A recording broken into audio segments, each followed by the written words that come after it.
March 11th meeting of the Charter School Review Board. Now let's begin with the Pledge of Allegiance. I pledge allegiance to the flag of the United States of America and to the republic for which it stands, one nation, under God, indivisible, with liberty and justice for all.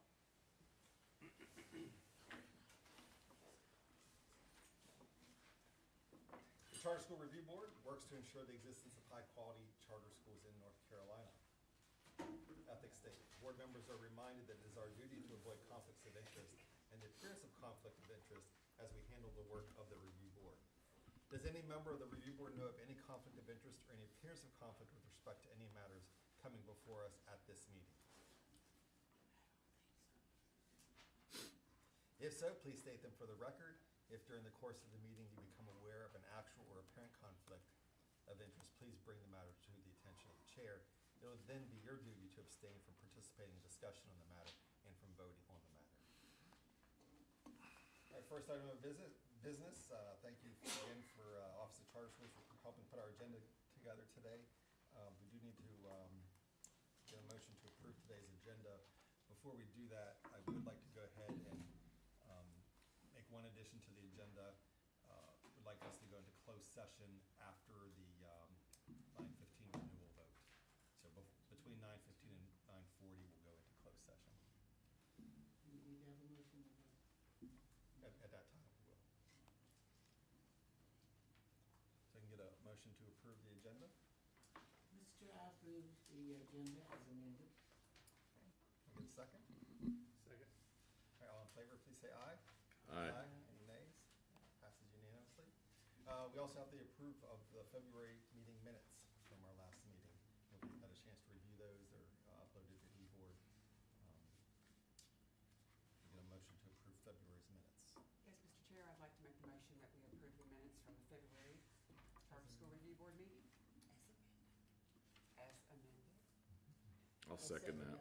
Oh, we'll second. We got seconds. Who do we want to give the second? Mr. Gay. I think You got it Steven. first. I think they should earn I think Steven. Okay. We have a motion and a second to approve the February minutes as amended. Any discussion? All in favor, please say aye. Aye. Aye. Any nays? Okay.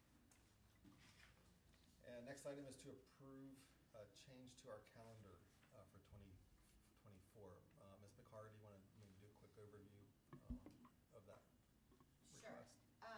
So this boardroom will be undergoing renovations. So for the next couple of months, we will be meeting remotely, as the room will not be available.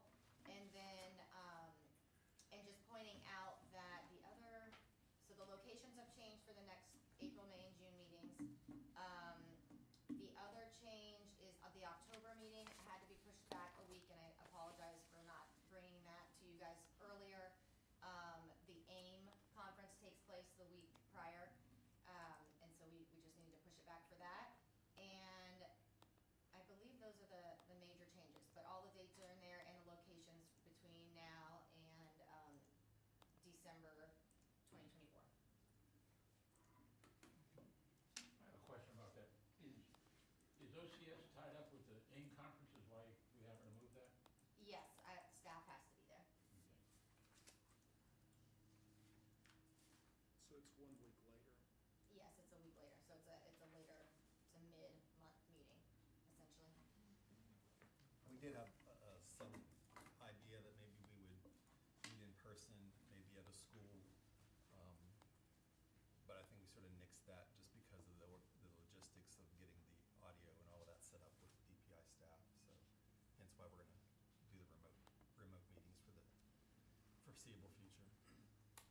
And the spring meetings are traditionally usually one day only, so hopefully won't be quite as burdensome with one day. Well, I'll go ahead and make a motion to accept the updated calendar.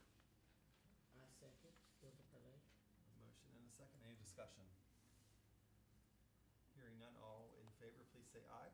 Aye. Any nays? Okay, passes unanimously. Okay, next up, Ms. Cook. Is she on the line? Morning. Morning. morning, Jeanette, you're a little low. Is this better? Or is it loud?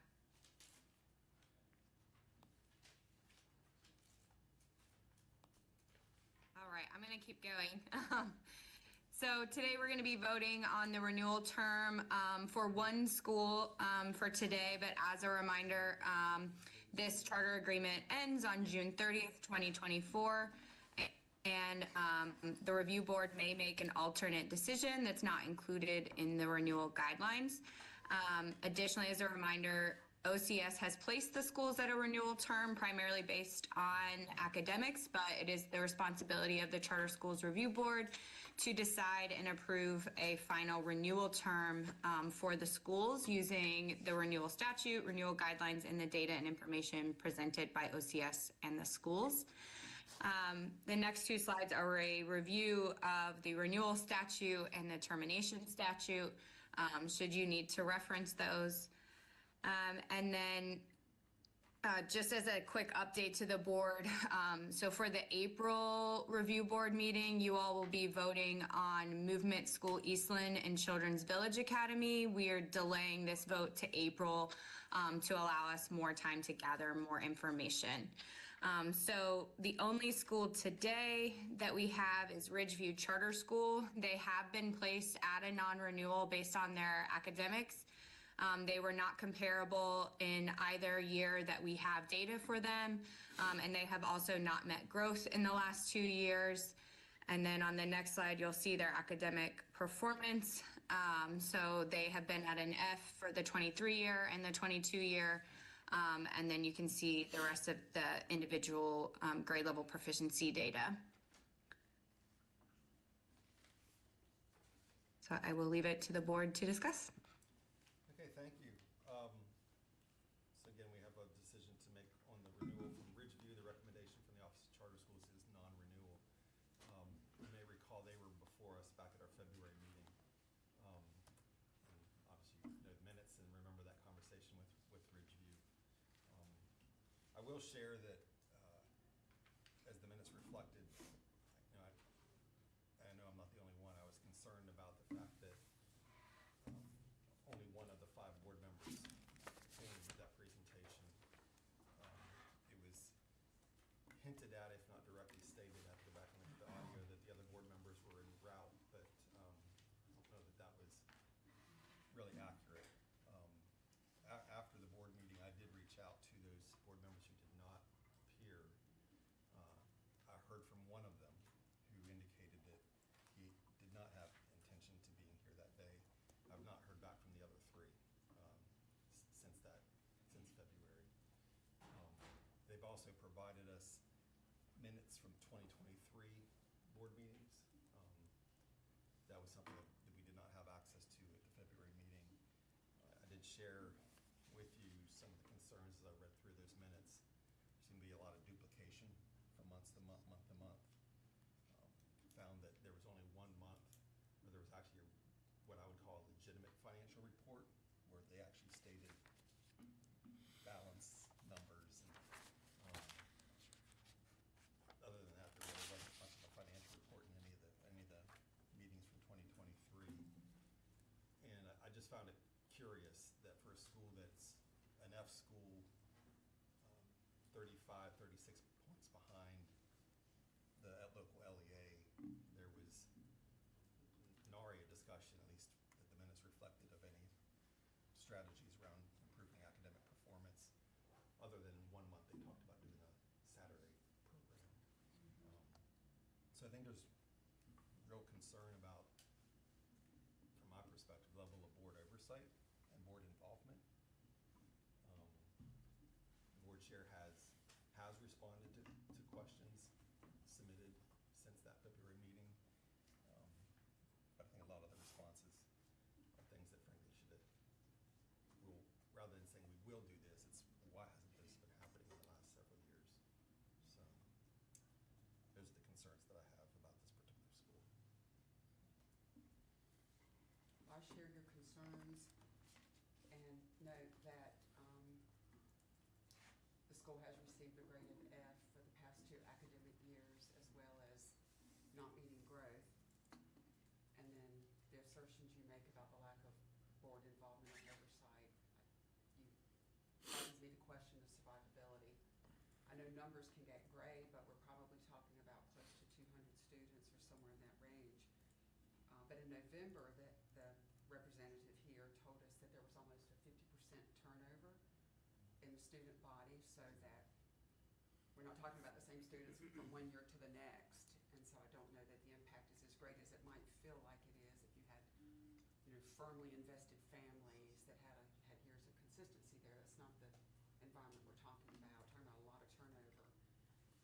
And also if the school is not serving the students and we're seeing consistent failing grades, raises the question what kind of action would be appropriate today.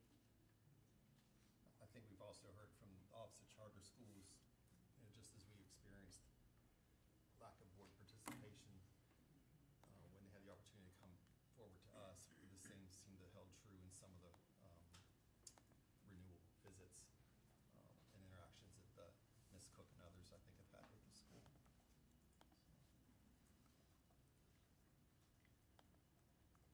I think you said the chair or someone asked to be represented today, but they had already addressed Yeah, the chair- board. I think the chair did ask if they could come before us again today. We felt that we provided that opportunity in February for the board to come, and we know that most of them did not. We typically don't give applicants multiple times to come before us before their renewal. They usually have the one opportunity, maybe on a rare occasion. I don't know if Yeah, there and they is. actually had two, okay, because they had the initial interview with you guys, and then we allowed them to come back last month because of the non-renewal status recommendation. So yeah, they got more time than normally. They'll have it, if whatever decision we make here this morning, they will have the opportunity to come back before if they choose, because they could always appeal whatever decision that we make. With that, I'm gonna go ahead, I move the Charter School Review Board not renew the charter for Ridgeview Charter School based on the following grounds pursuant to State Statute 115C-218.95. Failure to meet the requirements for student performance contained in the charter as evidenced by the school has performed at an F on the NC school report card since opening in 2019 and has not met growth for any year. The school has been identified as low performing or continuing low performing since opening. Additional other good cause identified, the school's governing board has demonstrated a lack of appropriate governing oversight, including but not limited to the majority of the board's failure to attend and participate in renewal activities such as renewal site visit, in which only 2 members attended, renewal presentation to the CSRB, no board members attended, and a follow-up presentation to the review board in February where 1 board member attended. Failure of the board to ensure appropriate oversight of the school's financial status and academic performance. A review of the board's meeting minutes does not show evidence of the board addressing the school's historically low academic performance or thoroughly tracking the school's financial status. Any other probably seconds? A motion and a second. Any discussion? Is there a counter argument? Now's the time. Is there one? Is there a counter argument? I would hear the discussion. Well, they gave us no choice. Any other questions or fact, discussion? No, the representative said in November, Dr. Eldred actually asked, because they were requesting a 5-year renewal at the time, and you asked what would justify that. And the school representative said that they have consultants coming on board, which we didn't hear from last month, to address challenges, and that they had needs that couldn't be addressed in 3 years, but maybe they could be in 5 years. That was how the concerns were addressed. Any other questions or discussion? I know you just said this. They've been open since 2019. 19. 19, Right. and during that time, they've been Fs all the time and not met growth ever. That's correct. In the years that were. And currently are 35 percentage points behind the LEA.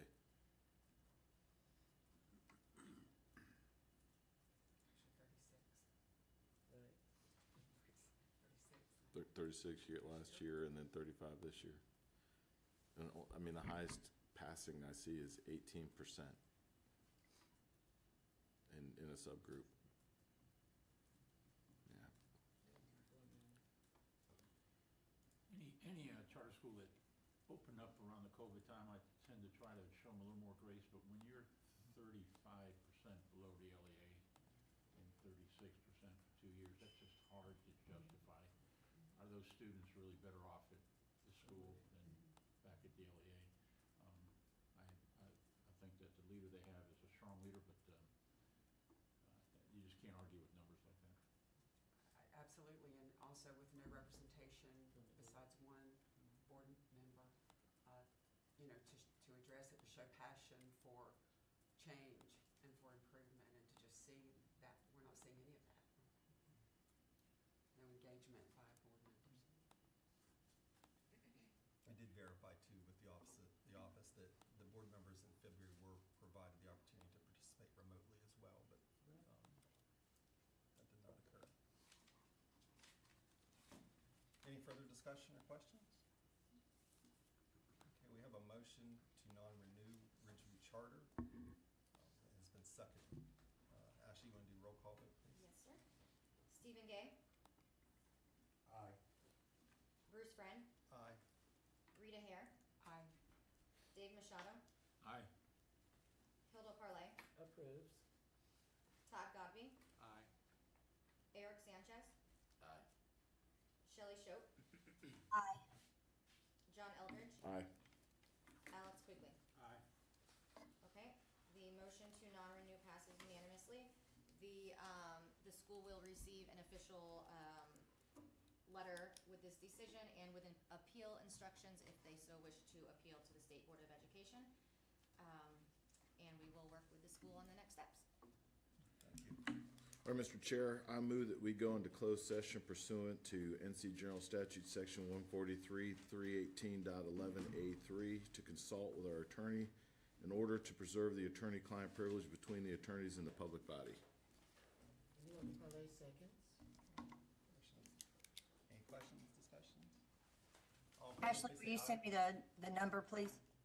Oh, yes, I'm probably gonna call you in through my cell phone, actually. Perfect, thank you. Any discussion? All in favor, please say aye. Aye. Head into closed session.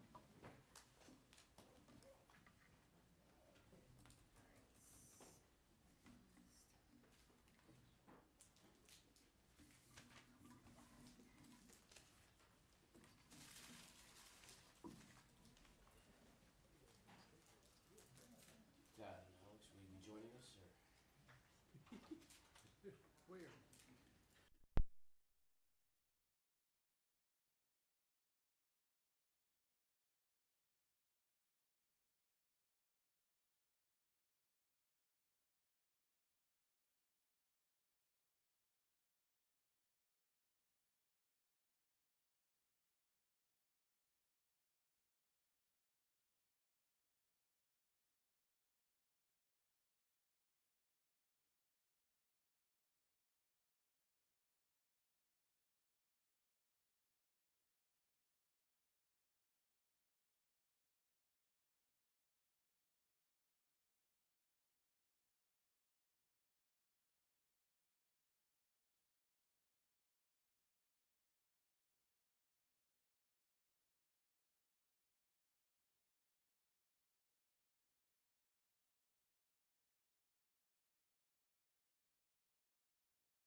I'll go to 18.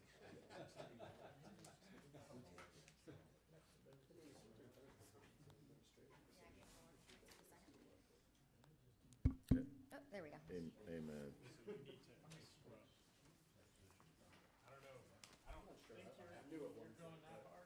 Well, there's. Okay, we're back. Did we make a motion to back into open session? Yes, we did. Can I get a motion to return to open session? Mr. I'll move that we return to open session. All right, can I get a second? Second. Any questions? Okay, all in favor, please say aye. Aye. Aye. All right, we're back in open session. It is 10:01. And next on the agenda is charter renewal policy, and I'm going to turn over to Ms. Picaro. All right, good morning, everyone. So I'm going to walk through the recommended changes to Charter Policy 007, which is a State Board of Education policy regarding the charter renewal process. You will see on eBoard that the new version, which I'm going to walk through, is posted there. And then I've also printed out the current State Board policy. The ink is not exactly the way we would like it, but hopefully that was the easiest way to kind of see the changes. When we did redline, it's just, there's so many changes that it's kind of very difficult to read. So, but we'll walk step by step through it. So, looking at the first section of the policy, what starts out in the policy is basically the process for renewal, and the changes that a lot of this is kind of updating the language to what is really happening. This policy hasn't been updated, I think, since 2017. So the process for renewal really outlines the fact that the Office of Charter Schools works with the charter schools during the renewal process. It's a 2-year process. We work with all of the different divisions in DPI that are relevant to any charter operations and academics. And it basically states that the Office of Charter Schools makes recommendations for renewal, that these recommendations are non-binding opinions, suggesting a renewal or non-renewal category for a charter school after review and analysis according to the process and guidelines herein. I think the two biggest points in here are that the materials are always available. This is not a change. The materials for a renewal have always been public records. They've always been posted on eBoard, either for the Charter Schools Advisory Board when it was an advisory board, and for the State Board when they made the voting on renewal terms. But this just specifies that all of those materials will be made available publicly as they always have. And then I think the other important point is that these recommendations are non-binding opinions based on the data that we have at the point we make that recommendation. The next section goes into essentially the Office of Charter Schools actions. And this this policy used to have the entire self-study process. That has been removed because the self-study process is actually now part of a rule. So there is a rule regarding renewals, and it kind of sets out the requirements that a charter school, the kind of required actions a charter school must take to renew, which includes submitting the fee and submitting the self-study. So that was no longer needed in actual policy. What we see now is, instead of a timeline of events in the policy, there's essentially a list of all of the things that the Office of Charter Schools does during the renewal process. The new language gives OCS the flexibility to conduct the process and meet the needs of each different cohort, as opposed to outlining a specific timeline, which is not necessarily what we can and do follow.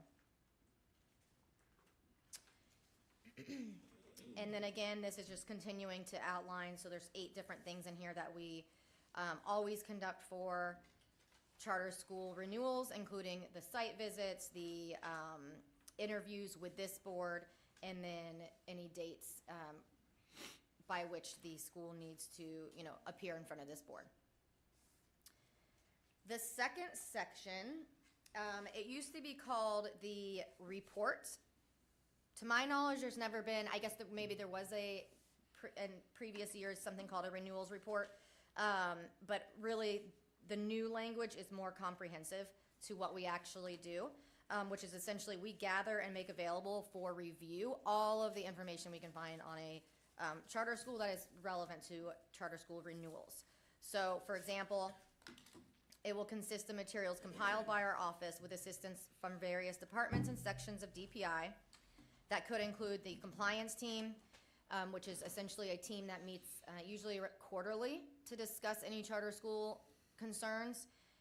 That team consists of representatives from financial business services, accountability, exceptional children, federal programs, safer schools, beginning teacher support, a kind of variety of different divisions within DPI that might have some type of input or insight onto a charter school, and if there's any maybe red flags or concerns that we should be made aware of. And then it includes a chart which states that is an overview of possible sources of material. This is in no way an exhaustive list and is not meant to in any way limit the resources employed by the school seeking renewal, limit the resources of the Charter Schools Review Board or the State Board of Education as they prepare for the future of charter schools. And then you can see there's a list. The previous policy, the one that's currently in, I guess, adopted, used to have financial governance, instruction, and accountability listed. Now we've kind of, now we have financial governance, academics, and operations, and accountability. So these, we've updated the sources of information to reflect the divisions we actually work with, and just to bring a little bit more comprehensiveness and detail to what we're actually looking for. So for example, in governance, we might be looking at board minutes and agendas. We might be looking at conflict of interest policies, those sort of things. For academics and operations, we're looking at things like site visit histories, any type of, academic notes or data we may have from those site visits or from other accountability issues. So again, this is just an example of what is used during the renewal process. It helps the schools, when they start the renewal process, have an idea of what might be gathered, and for the public to have an idea of what is also considered during a renewal. So that's been updated. And then then it goes into the DPI portfolio. So this paragraph is new, but it is aligned to how we actually conduct our quarterly compliance meetings, and also the fact that school business is attending those and reviewing audits. However, we did, you can see on the policy that was presented at State Board last week, that OCS is suggesting changes to the section 2 under DPI portfolio, or I guess number 2 under the DPI portfolio. What was presented at the State Board is that there's financially sound audit meetings. These would be held every 2 weeks between November 1st and January 31st and required to be attended by staff from school business. OCS is recommending changes to that language so that it reads, school business will evaluate all renewal schools for financial warnings and concerns and audit findings, reviewing at least the immediately 3 preceding years, and report those findings to CSRB prior to renewal voting. This is the reason we've changed this. One, this is how we actually conduct this process with school business. As you know, they present every year to you once the audits have been received and reviewed. As you know, there are often late audit submissions. The timeline is very tight to get those audits in and then to review them, usually by 1, maybe 2 people within school finance, and to have that report ready for this board and for the Office of Charter Schools. And so requiring 2 meetings every 2 weeks between November and the end of January seems logistically difficult and not practical given the timelines and the staffing that we have. So that is the first change that we've made to the policy that was presented at State Board last week. Otherwise, everything up to this point is the same. Any questions before I go on to the guidelines? All right. So once we get kind of through the kind of logistical, I guess, outline of how the renewal process works internally, then there is a section B, guidelines for decisions. And you can see right before we go into a list of definitions that there is a statement, to receive a recommendation for renewal, the school must meet the requirements outlined in 115C-218.6 and the general renewal guidelines below. Absent exceptional and documented circumstances, the general renewal guidelines set forth below are used to determine renewal recommendations and decisions. This is the language that was presented by the state board last week in the policy that they provided to the Office of Charter Schools, and is different than the language that we normally have with the guidelines, which states that these are simply guidelines and that the Charter Schools Review Board has the flexibility to perhaps deviate from the guidelines or to essentially have flexibility in how renewal recommendations are approved. So we would probably, OCS would suggest considering a change to that as well. Before I move on to the definitions, is there any questions or anything the board would like to state? Okay. And then once we get past that section, there is a list of definitions. OCS, the Office of Charter Schools, supports these definitions. The first is compliance issues, which essentially states that they may include but are not limited to findings within the following programs: EC, federal programs, beginning teacher support program, child nutrition, school business, and accountability. Again, these are all the sort of things we normally bring to you. If there are compliance findings or concerns in any of these divisions, you hear about it during the renewal process. You can see the term comparable has been left at 5 points as a proficiency score that is no less than 5 points of the local LEA. So that is the same as we've been operating under for the last couple years. And then there is a bullet that has added clarification for how to determine if a charter school serves a certain targeted subgroup. As you know, there was legislation this year that allows a school to bring in subgroup data for consideration during renewal. And to provide some clarity to the schools that are undergoing renewal and to our office and this board, it states that a school's charter is considered to result in providing services to certain targeted subgroups if the charter, as presented in its application, or a self-study indicates an intent to target certain subgroups, and its enrollment reflects this intent. So essentially, a school can come before you and say, please look at this particular subgroup data, and they need to have some type of evidence that they actually are targeting that subgroup, either in their original charter application, or they would write it into their self-study, which is written during the beginning of the renewal process. And this is something we would be kind of training schools to do, as this is a little bit, this is a new process. All right, and then in addition, it states that the local administrative, school administrative unit shall be assumed to be the local school administrative unit identified in the approved charter application. So essentially that's the LEA in which it sits. Provided that the CSRB may consider additional factors such as where the charter school is physically located, its proximity to districts across county lines, and the base school district from which a majority of the school's students are enrolled.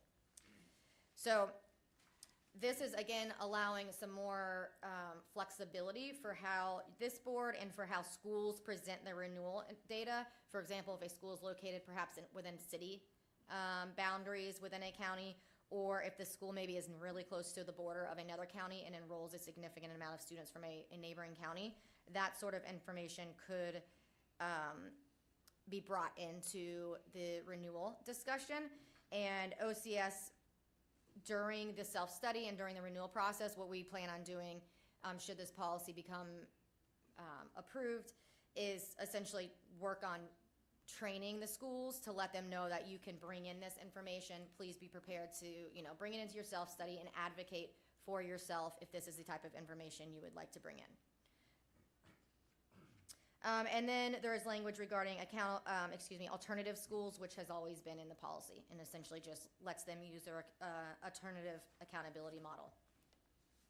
So that is the preface to the guidelines, and then we get into the actual guidelines. I have a question, if you don't mind. Yeah.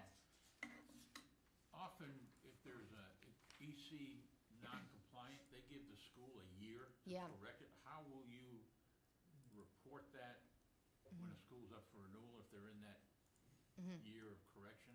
Have you guys thought about I think we might have had similar cases to that this year, and essentially what we do is just, we let you know if there is a current noncompliance and if there is a, it can be resolved by this such and such date. So that we're, there might be something occurring, but that school still has time to resolve that matter.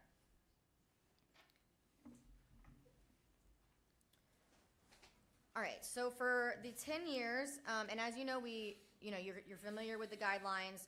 We've been operating with guidelines that I believe this board approved in September. And these are not substantially different, but I will point out any differences. So for the first one, the 10 years, there are no substantial changes with this. As you know, the 10-year statute essentially states that a school shall receive a 10-year charter renewal if it meets these 3 requirements. And so this is not different than anything you've previously seen regarding that. For the 7 years, there are two main changes here. So no evidence of compliance issues in the past 2 years that would show a pattern of unresolved or persistent issues. That was in there originally. The charter school has provided financially sound audits for the immediately preceding 2 years. And the school has not been on financial noncompliance disciplinary at any time, and disciplinary is the highest level status, at any time in the immediately preceding 3 years. So previously that was at 2 years. It's been increased to 3 years, and 2 years now is what the 5-year renewal recommendation would be. And then for academic growth, it says that academic outcomes have been comparable the last 2 out of 3 years, or has met or exceeded growth in each of the immediately preceding 3 years. So growth has changed. Again, the comparability is the same 2 out of 3 years, but if they want to rely on growth, if a school would like to rely on growth for a placement at a 7, they would need to show met or exceeded growth for the last 3 years. And then the language regarding subgroups remains the same. So essentially, if a school is targeting a subgroup and they'd like to use that data for their academic outcome comparability, they may make that case. It also states that comparability in grade level academic outcomes may also be considered, which OCS supports, as oftentimes we have charter schools that are only serving a very few number of grade levels, and they are compared to an entire district, which is, or schools which are serving K to 12. And then the school is currently not designated as low performing. And that is the same as we had in the previous one. Any questions on the 7-year? Okay. For the 5-year, the compliance issues and the financially sound audits, that has not changed. That language has not changed, so no evidence of compliance issues showing a pattern of unresolved or persistent issues. Financially sound audits the previous 2 years. And then has not been on financial noncompliance disciplinary at any time in the immediately preceding 2 years. So that is the same as the 7-year. Or let's see, is it 7 year 3 years? Yeah, sorry, the 7 years, 3 years, the 5 years, 2 years. So we can kind of have a little bit of a differentiation between how we're placing them if financial noncompliance is an issue. And then for the academic outcomes, they need to be comparable 1 out of the last 3 years, or have met or exceeded growth 2 of the 3 years. So this, previously it was very hard to make a difference, like a differentiation between a 7 and a 5-year, because the academic outcomes were very similar. So now this makes it a bit easier for everyone involved, where a 7-year you would need to show met or exceeded growth 3 of the 3 years, and for a 5-year it would be 2 out of the 3 years if you're not meeting those comparability metrics. And then again, subgroup and grade level comparability is something we could bring into the discussion. And then the school is not currently designated as continually low performing. So that is also a difference. It helps us kind of better differentiate between a 7 and a 5-year. For a 3-year,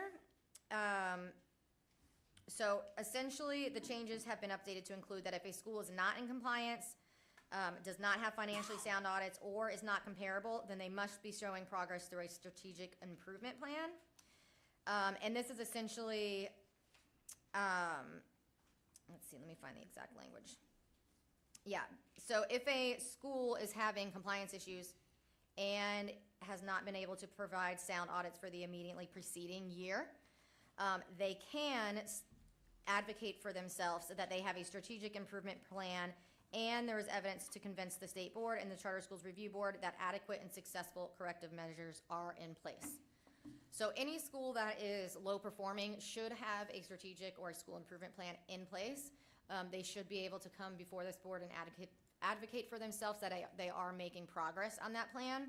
I think during this previous renewal cohort, you've had a chance to hear from schools that are either placed at non-renewal or 3-year to come before you and make that case for themselves. And this is kind of just outlining in black and white that this is an opportunity they have to present a strategic improvement plan showing that they're making measurable progress towards improvement if the school would like to receive a 3-year as compared to a non-renewal. And then we get into the final section of the guidelines, which has, again, we've always had this last section, which is non-renewal or assumption. And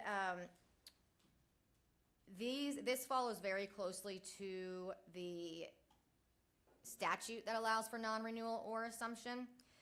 It does state that the first one is kind of given some more language to the statute, essentially stating that if the academic outcomes have not been comparable in any of the immediately preceding 3 years, has not met or exceeded growth in the last 2 years, and has no strategic improvement plan or measurable progress.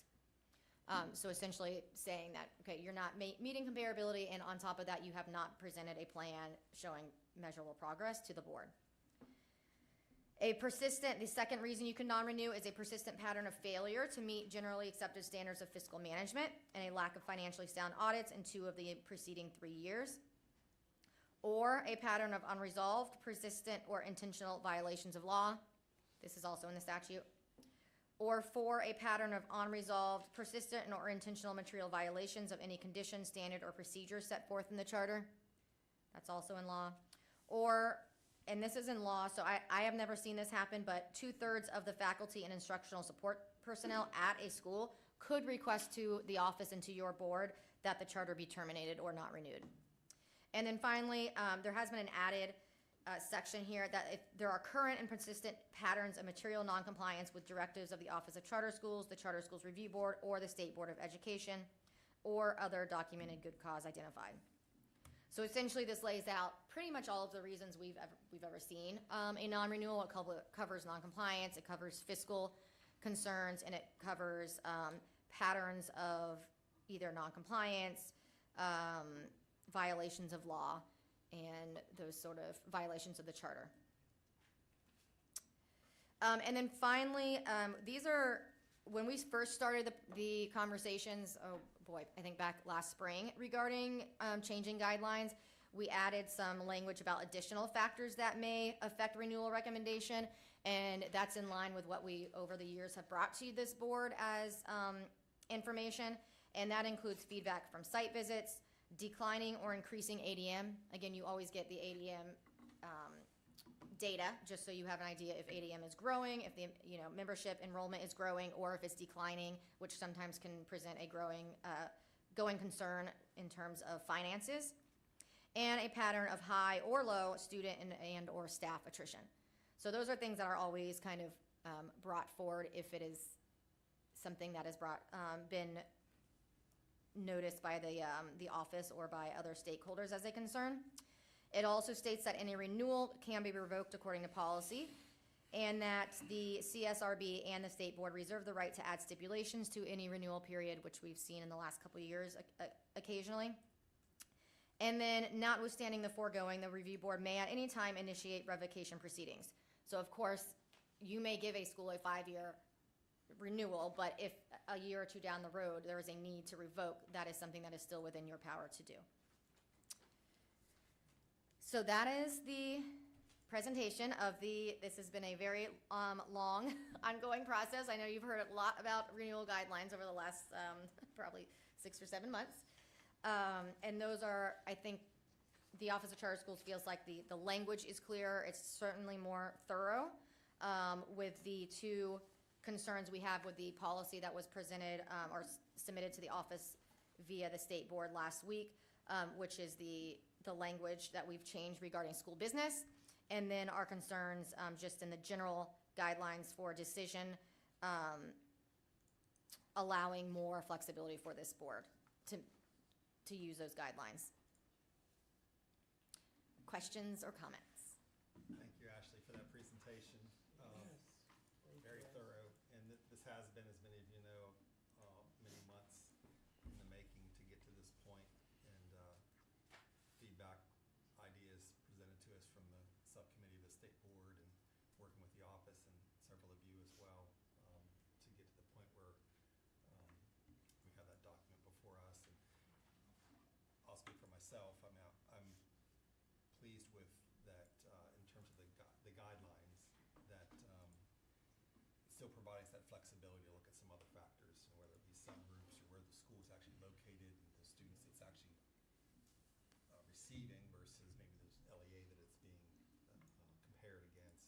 I think we saw last month in the presentation some concerns raised about changing that comparability metric and the impact that can potentially have on schools that are in renewal. I don't know that, as we sit here today, that 5 is the magic number either. Maybe that's something that we look at down the road. I know Dr. Danielson had some ideas around that, but so I appreciate the progress that's been being made over the last several months to get us to this point. I guess I do want to make sure that we continue to have that flexibility. These are this one section is truly guidelines. I think renewals are not, as we know, as easy as just data in, data out. There's a human element of this. All of us have been appointed to this board because we bring a level of expertise, experience that I think needs to be leveraged as well when we make these decisions. It's not just, the data says one thing. There's other factors that we know that should be considered as well. So I want to make sure we maintain this flexibility of these being guidelines as well.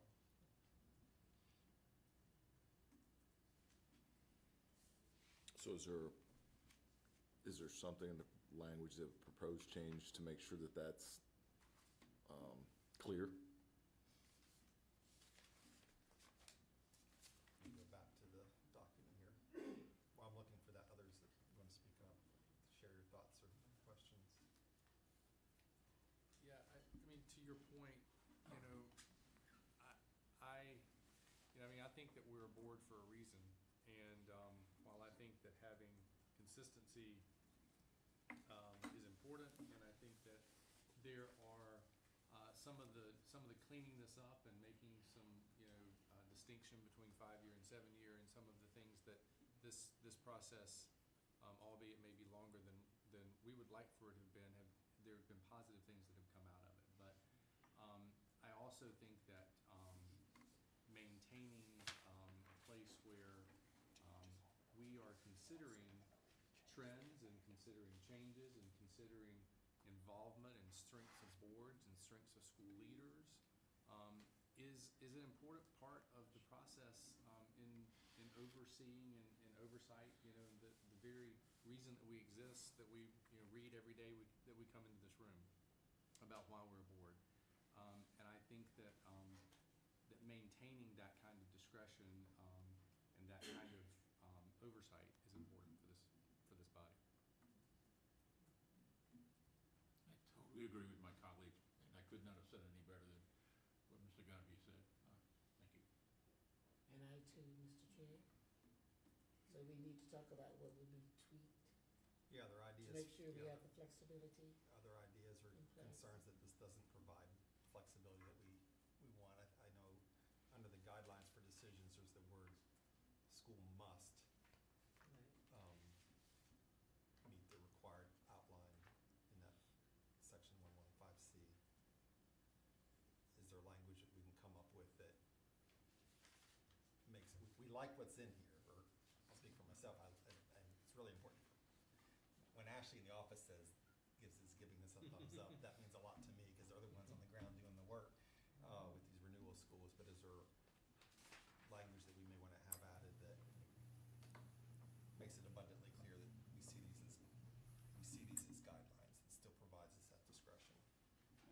Chair, based on our previous discussion, mine and yours, I'd sent around some language to change that, that I think would accomplish that goal. And I don't mind, at this point, making, a motion, then open up discussion from that motion. So, I move that we amend the presented language of CHTR 007 in the first paragraph of section B to read, to receive a recommendation for renewal, the school must meet the requirements outlined in 115C-218.6. The general renewal guidelines below are used by the Charter School Review Board and the Office of Charter Schools to determine renewal recommendations and decisions. The Charter School Review Board may make an alternate renewal decision not included in the general new renewal guidelines for purposes of these guidelines. I second that motion. I think it's well stated. Very clear. Okay, so we have a motion to add additional language in the first paragraph to section B. And a second. Any questions on that, adding that language? What is noted is clear.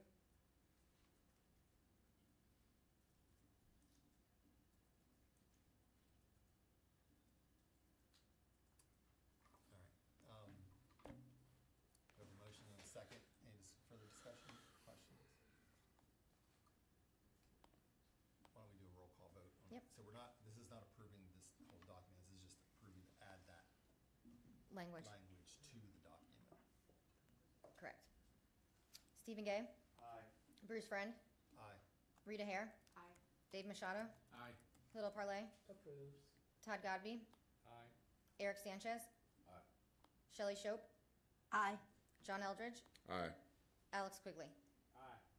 Okay, I'll add that to the written policy. Any other discussion around just the document at large? Again, Yeah, the I changes. wanna thank, Bruce, John, and Ashley for all your hard work on this. I know it's been a lot of conversation, but thank you very much for your hard work. I agree to that. I thank you as well, and I agree that the new bullet points under those guidelines for decisions bring clarity to some of our decision-making, and it also will, sets us up to provide more accurate data based on subgroups and LEA attendance and those kinds of things, students from various LEAs. So it's definitely, has strengthened our decision-making process, and I think will bring greater consistency. This doesn't add to the conversation, it's just something I feel like I should say, as someone that sat on both the regular public school side of things and now the charter school side of things. And for those folks that make comments about charter schools aren't held to the same standard that regular public schools are held to, it'd be interesting to see a report about how these guidelines that we have now play out for all schools in the state of North Carolina if we were to have all schools follow them. I think that'd be an interesting study or conversation to have. Other thoughts, questions? Would anyone like to make a motion on adopting this? Mr. Chair, I move that we adopt, this policy with the amended changes. I'll second that. And so just as technically, this will be your recommendation to the state board to adopt that. Right. So, With Correct. the changes mentioned this morning. So we have a motion to recommend that the state board adopt these renewal policies with the revisions that we've added. And we've had a second. Any further discussion? Who was the second? Sorry. Me, John. Okay, John, okay. Okay. Can we do a roll call vote? Yes, sir. Stephen Gay, Aye. Bruce Friend, Aye. Rita Hare, Aye. Dave Machado, Aye. Hilda Parlay, Approves. Todd Godby, Aye. Eric Sanchez, Aye. Shelley Shope, Aye. John Eldridge, Aye. Alex Quigley. Aye. All right, we will prepare those and send them to state board. Thank you very much. All right. Thank you. Thank you all. Yes. Mhm. All right. Where were we on time? We are now at RTO cohort update. Dr. Norris. Morning. Good morning, board members. Dr. Norris from the Office of Charter Schools with your kind of different approach to RTO report.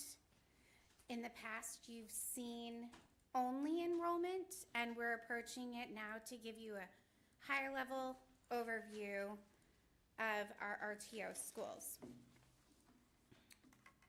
So our cohort began in September, originally with 12 schools, and we are currently down to 5. So we are working, I work closely now with only 5 schools. The other schools have officially gone into delay.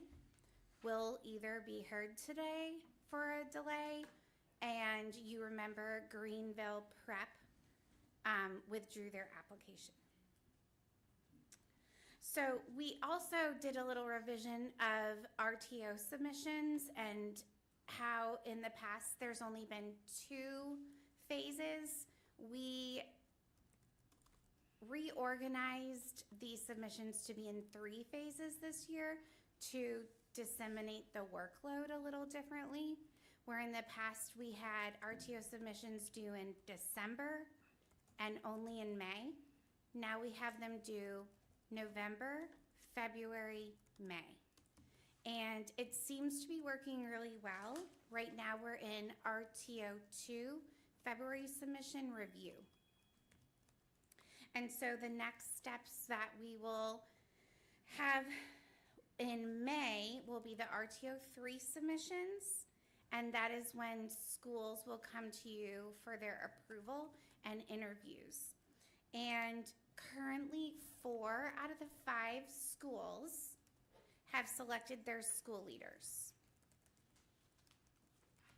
And they are ready to participate at the new Charter School Leader Institute June 12th and 13th. Next slide. We are looking at these 7 schools in delay. You will hear from 2 of them today. We had North Oak Academy, West Triangle High School, Honor Prep, Dogwood Classical, Flat Rock Classical to be determined, Movement Raleigh, and Movement West Charlotte. So I'm going to read just the highlights for each school currently in RTO, and if you have any questions about them, let me know. Agape Achievement Academy, they were approved in 2022, and their ADM originally was 196. Their March applications, which remember are just applications not specifically enrolled yet, is 117, so they're at 69% of approval. For their facility, they are currently in the process of working with engineers to finalize inspections and their schedule for construction, which they will have to us by March 31st. For ALA Monroe, their approval year was 2023. They are approved to open with 450 students. They have currently 79 students, and that's 18% of the approved ADM. They are moving into and will gain possession of Apprentice Academy, hopefully by June 1. Their address is listed there, and the building already has an ECO, which we will confirm during RTO 3. For Go Big, Great Opportunities and Boundless Innovation for Girls Academy, they were approved in 2021. They have already had 1 year of a delay. Their approval ADM was 375 students. They currently have 10 applications, and their break-even number is 300. For their facilities, they are working hard at finalizing a shared location at a family life center adjacent to a church. And we at in the office are working with them to communicate by April 1st. We need that confirmed. And Ashley and I will continue meeting with them to ensure their expected timelines are the same as what we would expect. And then Nalanda Academy, you heard from them recently as well. They were approved in 2021. They are also in delay year 1, so they've taken this year to find a facility. Their approved ADM was 156. Their March applications recently are 22. But this 156, this was their original ADM proposed before they had a delay, and actually this number has increased to 192. So there's a little back and forth on Friday afternoon regarding that number. It should be 192 with 22 applications. And so obviously that number of percentage is probably thereabouts of 11%, I would say. Their break-even number is 139. And for your information, they are still in the process of acquiring the facility. It has not been finalized yet. And they also have a deadline of April 1 for an official agreement that we've communicated to them from our office. Any questions regarding the 5 schools? Sorry, Riverside. Oh, sorry. I thought I was already done. Sorry. All right. So Riverside going as the first charter school in Craven County, approved in 22.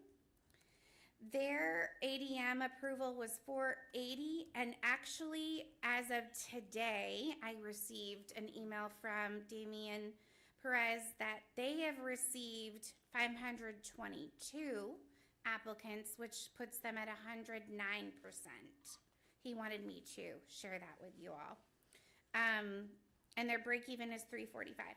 They have acquired almost 60 acres of land for their new campus, and they will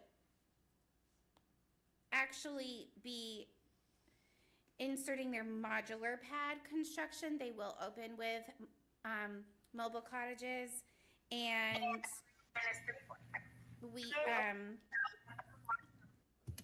and those will be arriving on May 1st. They're in a great timeline right now. So just, this is probably very facetious, but No worries. there's not a 0 missing on that number for Go Big, right? It's just No, it is 10.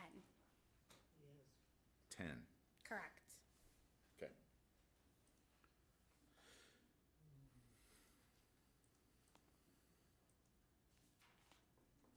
So as a reminder, you will receive updates at your April meeting as well, your May meeting, and then June is when you traditionally will vote on official ready to open status. So Natasha and I have meetings scheduled with the 2 schools who do not have facilities at this point, Go Big and Nalanda, at the end of the month to get a better idea where they're at with their facility and discuss options should they not have a facility at that point. Because their facility deadline is April 1. Yes, well, at least to provide us next steps, Gotcha. yeah.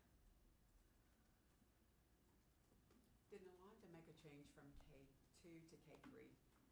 So when they delayed last year, they went with the timeline that this would have been their second year of opening, or already in operation, and that would have provided them with a K3 span. And that's when they raised the enrollment, yeah.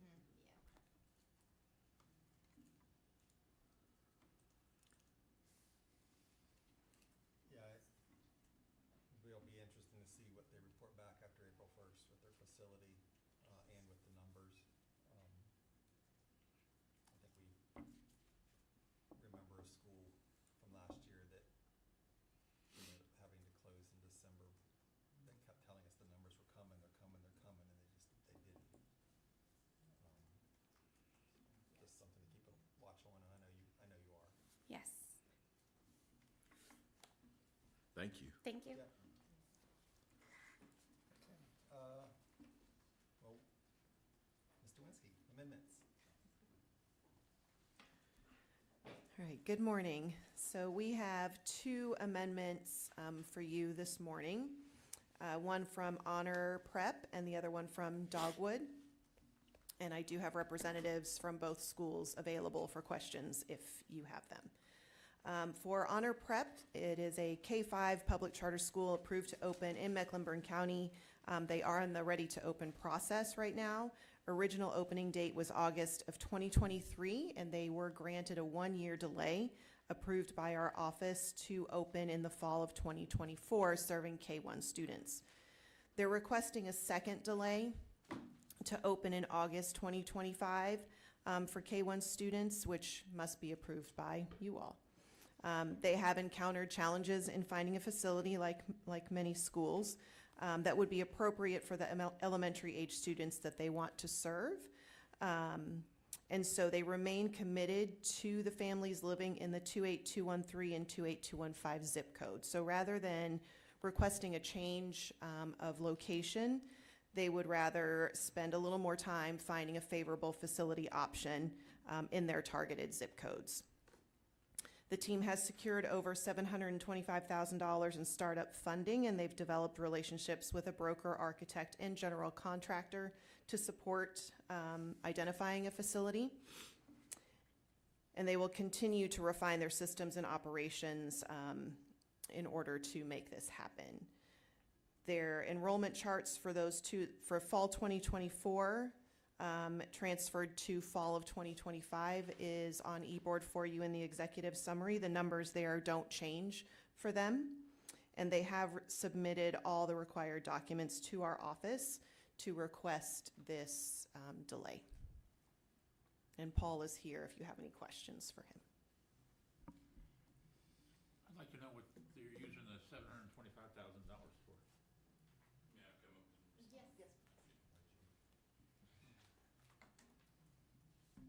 Great question. We are using that primarily for our operation and startup costs.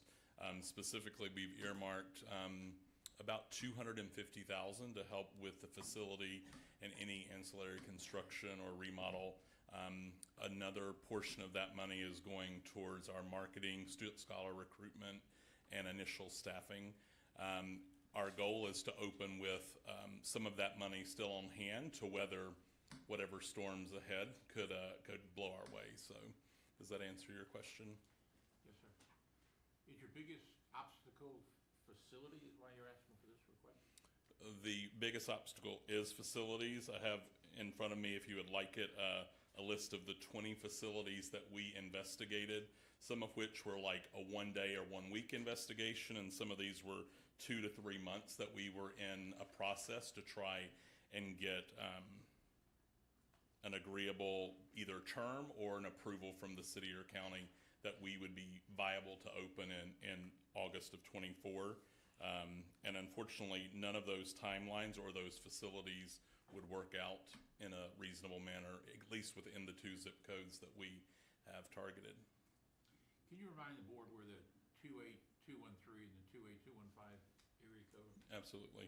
Zip code is, I mean? Absolutely. So if you are in Charlotte and you're at the UNCC campus, the main campus, if you basically go down W.T. Harris to Hickory Grove, it's that entire kind of corridor on both sides. Thank you. Mr. Barnhart, I have a question. When did your projected enrollment adjust from 132 to 102? When we requested our delay last year in the documentation, we adjusted it to 102. I also think, though, that is representative of our break-even threshold of the 132. So we, again, are, we're 132, but 102 is like our break-even number based on our projected budget to date. So at the time of application, your break-even was 129? Yes, I think based on what we are evaluating now to be the cost of facilities, as well as ensuring that we have a competitive package for our employees, yes, we dropped down to 102 being the break even. Are you still working with TCFT? We are not. We are currently working with Evco Construction, Ted Brown as an architect, and Matt Frazee as our broker. What happened with the charter facility team? We just opted to go in a different direction with people that had more local context to the landscape in Charlotte. Okay. Nothing against that group at all. So are you still dual language immersion? We are still dual language immersion, Spanish, English. Okay. I'm curious, I mean, did you get a grant or something?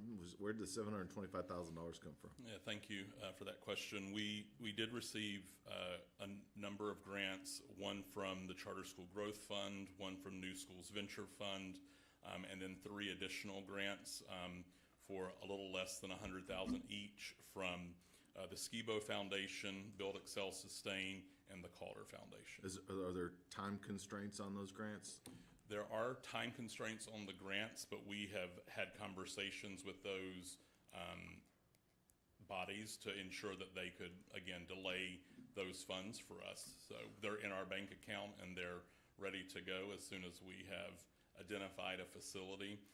Charter School Growth Fund and New Schools Venture Fund, which are national organizations which provided the majority of that funding, have noticed similar challenges across the country, both with the facility piece and then, as maybe mentioned earlier in another presentation, with the enrollment piece being a challenge across the country. That makes them, again, more receptive to delaying the use of those funds. What are the contingencies should the fatal blow happen and things don't work out the way you want them to, you can't find a facility?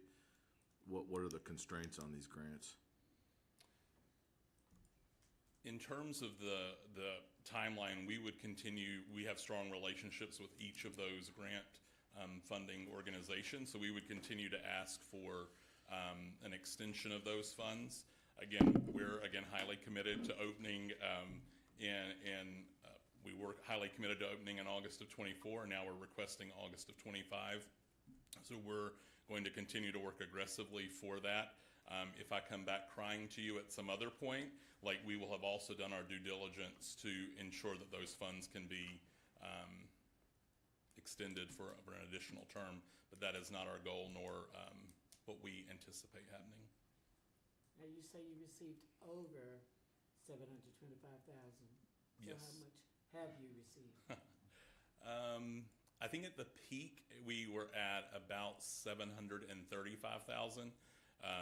We have done some smaller recruitment campaigns, both in terms of our board members, 4 of which are on this call today, and then we've also had some generosity from local businesses here in North Carolina who've given us some smaller amounts, including the Switzerland Cafe.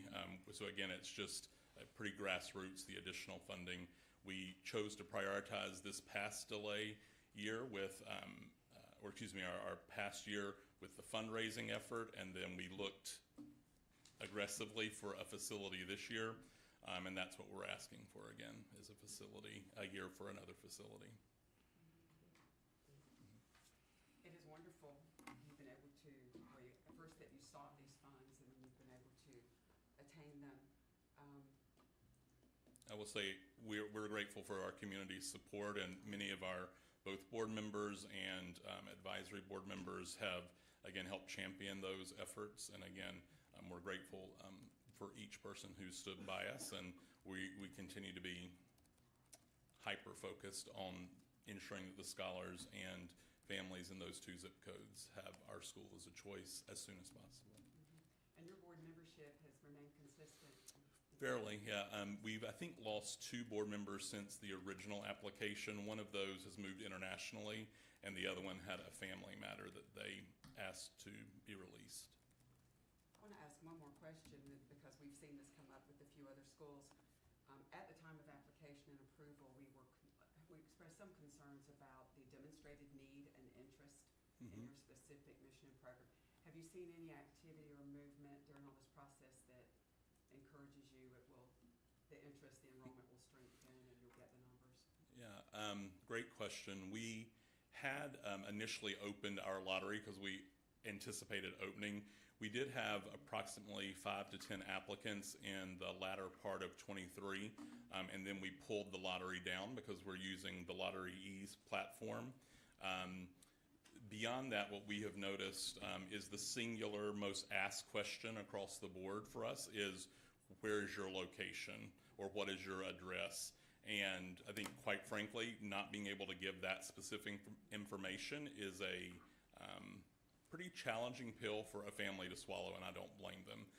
And so that has, again, been a part of this whole conversation about what's best for our families. We want them to feel comfortable and confident that we're going to serve them well. And without an address, that has, again, not been an easy task. The good news is, like, we have a firm that's working with us on some community engagement that's local to the Charlotte, a grassroots group. We're also working with, if we get this delay, we're going to overhaul our social media campaign with another consultant and overhaul our logo to, again, try to be more attractive to as many families as possible. One of the things we've loved doing is passing out books in the community. And so that's one of the things that we do as a part of our marketing and recruitment efforts, is we pass out books with our logo and some extra stuff in there to make sure families know who we are. So we'll continue to double and triple down on those efforts.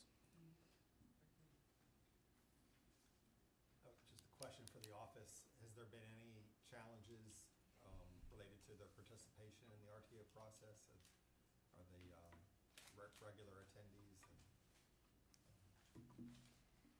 Just about honor prep? Yes. So actually, I would say that honor prep, requesting a delay, Paul has still been continuing to come to virtual sessions that have been planned. He's eager to want to continue in the process any way he can learn. He and I just spoke on Friday at the summit saying, you know, him giving me feedback. So Paul has actually put forth a lot of effort, and he voiced to me he was just so disappointed when he knew that his facility was not going to be ready. But he's participated fully. He's come to each on-site planning session, asks great questions, continued to upload all of his epicenter submissions, even though he was planning on this delay. So,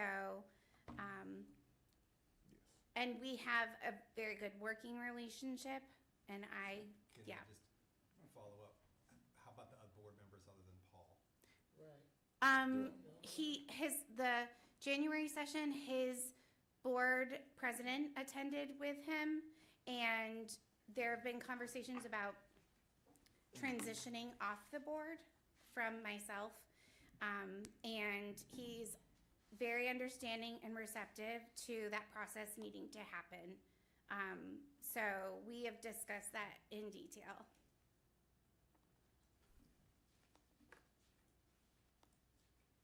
Other questions?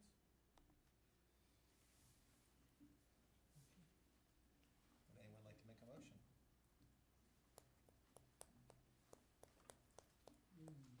I move that we grant, approve this amendment for honor prep. I second that motion. We have a motion and a second to give honor prep a second delay. Any further questions, comments? Okay, Ashley, roll call vote. All right, Stephen Gay, Aye. Bruce Friend, Aye. Rita Hare, Aye. Dave Machado, Aye. Little Parlay, Approved. Todd Godby, Aye. Eric Sanchez, Aye. Shelley Shope, Aye. John Eldridge, Aye. Alex Quigley. Aye. All right, it is approved, and we will be working with Honor Prep to get them into the next cohort. It'll be a very large cohort. And next amendment is a request for a third delay from Dogwood. Dogwood is a K-8 public charter school that was approved to open in Cabarrus County and is currently in the RTO process. Their original opening date was August 2022. They did get a one-year delay approved by our office to open in the fall of 2023. They were given a second delay, and request was approved pursuant to GS 115C-218.5, which was the tolling law, if you recall, and their opening date was then moved to August of 2024. They are requesting another delay to open in August of 2025, which must be approved by you all. They're currently pursuing, and they are on, I did see Amy online. They are online to answer any questions if you need it, but they are currently pursuing 2 temporary locations, including a lease with Barber Scotia College in Concord and Kannapolis Church of God, while continuing to pursue their permanent location.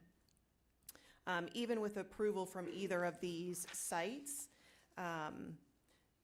they would not be on track to open in August of 2024 because of repurposing and remodeling reasons, and so they're asking for this next delay. The enrollment charts are included in the executive summary. The numbers don't change between the fall of 2024 and fall of 2025, and they have submitted all the required documents to our office for this delay request. Questions about Dogwood's request? So they're confident that they'll have the same enrollment in 2025? Drastically different. It's just going to do that. What do you mean drastically different from the original application? Right, from the Yeah. original, we were at 354 Yeah. in year 1 to 590. But not different from the last time they Right, requested the delay. 2024, Correct. you know. I think one of the concerns I have for this school is their construction budget. Since this was written in maybe 2018, 2019, and approved in 2020, and now they're looking at 2024, 2025 construction costs, as well as all other costs, how the budget would not have to be just greatly revamped and reconsidered to build the same thing they would have built 5 or 6 years ago. We know those prices. I'm sure they've addressed that, just we haven't seen anything. I'm sorry. Oh, excuse me. Yeah, Amy, would you like to address that? Pardon me? I see Amy's online. Oh, there, I'm sorry, I was trying to unmute myself. I've got it now. Yeah, that is why we're trying to pursue an already built building, because of the cost and the increase in cost. Doing a refurbish is just going to be, or a rehab is just going to be a lot more budget friendly for us. And there's a third building that we're now pursuing as well, that is already built, ready to go, and would need very little rehab done to it. So we're just actively pursuing those 3 buildings so that we don't have to deal with the building cost up front, and we'll have a 2 to 3 year period of being able to build a budget for facilities and hopefully get through the sewer allotment issues within Cabarrus County. That makes sense. Are you still supported by the Barney Charter School Initiative? We are supported through our curriculum by them. So they have a 2-year period that the school has to get open. But they've been very, very supportive. They did give us an extra year. They are offering us their complete curriculum and support in the curriculum area. And whenever we reach out, they continue to support in the other schools that are already opened or are newly opening, have continued to be support to our school whenever we have questions. What is their deadline if they have a 2-year plan with you? Right. Their deadline was this past opening in 2024. So if we get this delay, we would still be in the Barney Charter Network. We would just be considered a curriculum-only school.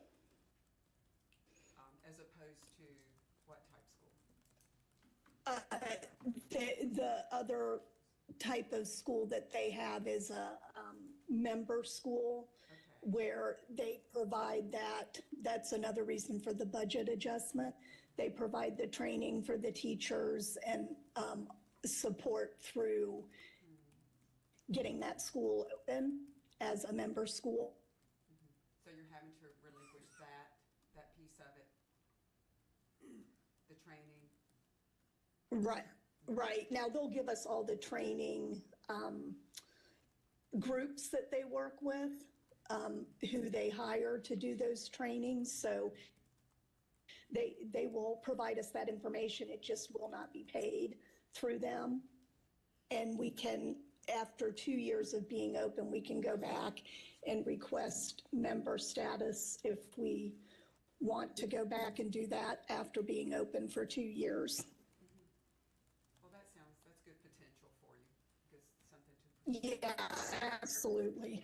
And like I said, they continue to be, anytime we reach out, they respond rather quickly. And there's 3 schools that are at different phases of being open by them that we rely on a lot just for, we went through this. Hopefully, if we learn from them, we don't have to go through that same thing. What is the progress of your leases with the church? The church, we will meet with them again this is March. We will meet with them again in the beginning of April. And we've got language down, but we don't have anything in writing yet or signed. So they're waiting for their church boards to approve or go through the church approval process of that. And as we've learned, when we've worked with any churches in the past, we've had 2 or 3 other churches that we were making agreements with. It is a very long process to get approved by their board. What about the college? The college, we have a meeting the last week of March with the president, and we're hoping to get something in writing at that point when we meet with him. This will be our 3rd meeting with him. Is Mr. Lineberger still with you? Mr. Lineberger is not. His wife passed away during this process, and he decided to move to where his grandkids and children were in Wilmington. So he didn't feel like he could keep up the Zoom and not be connected. And he went through a lot during this process with losing his wife. I'm sorry to hear that. I think he was your key connection to Hillsdale. To who? To Hillsdale. I believe he reached out initially in the 2 of you working to found the school. Yeah, no, it was him, myself, and Gina, who is online with us also. We were the original people that reached out to Hillsdale, and then Hillsdale just brought all 3 of us together to see if we could get something going here for a school. I just have one more question. I think some other members have one as well, but I may have this wrong, but it looks like year 1 is K-6 and year 2 is also K-6. Is that correct? Yeah, we kept it the same year 1 and year 2. Actually, it would be considered a K-7 at that point because the 6th graders would have to move up. Exactly. So the numbers would just be bumped up from there. Okay, thank you. We would at the 3rd year, we would be serving then K-8, which would be our build-out number, our top number. Thank you.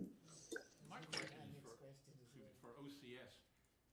If I'm calculating this correctly, after a 3rd year delay, they're going to immediately go into renewal? That would be their 4th year? No, so we have stopped taking charter time essentially from the delay schools. So we did some research on that, and there's actually nothing requiring that. So if a school delays now, they still begin with their 5-year charter. Oh. Yeah. Because they really haven't completed the RTO They haven't been process. Right, they haven't Right. been. Right, I think what used to happen before is that they used to get their charter agreements so early that there was no choice but to do that. Now we don't actually provide the charter agreements until they have, we have that ECO, they have the, you guys have voted on RTO at the very end. So since these schools don't have them, then we are able to allow them to have their full 5-year, which just makes it easier for everyone. Makes That's sense. great news, I'm glad to hear that. Is that Yeah. something that you obviously vetted with the correct people to make sure? Yes, yes, we went through the, yes. Good job, good job. I know you did, I shouldn't even have asked Yeah, that yeah, to you, yeah. Ashley. You just believe, right? It's logical. let Amy, me tell you. Amy, can you, I'm gonna ask Dr. Here's question, how many of your same board members are still with you? From the beginning? We have 4 of our original board members. Two of those 4 came on right at the tail end of the writing and getting our school approved and everything. But the 3 that have left, one left to be with his family after his wife had passed away. The other one, his wife was really sick and they decided to move closer to their only child in Maryland. And the third had to take care of 2 parents that got really, really sick at the same time, and it was just too much for her. But all 3 do keep up with the school, and we continue to keep in touch and still use their expertise.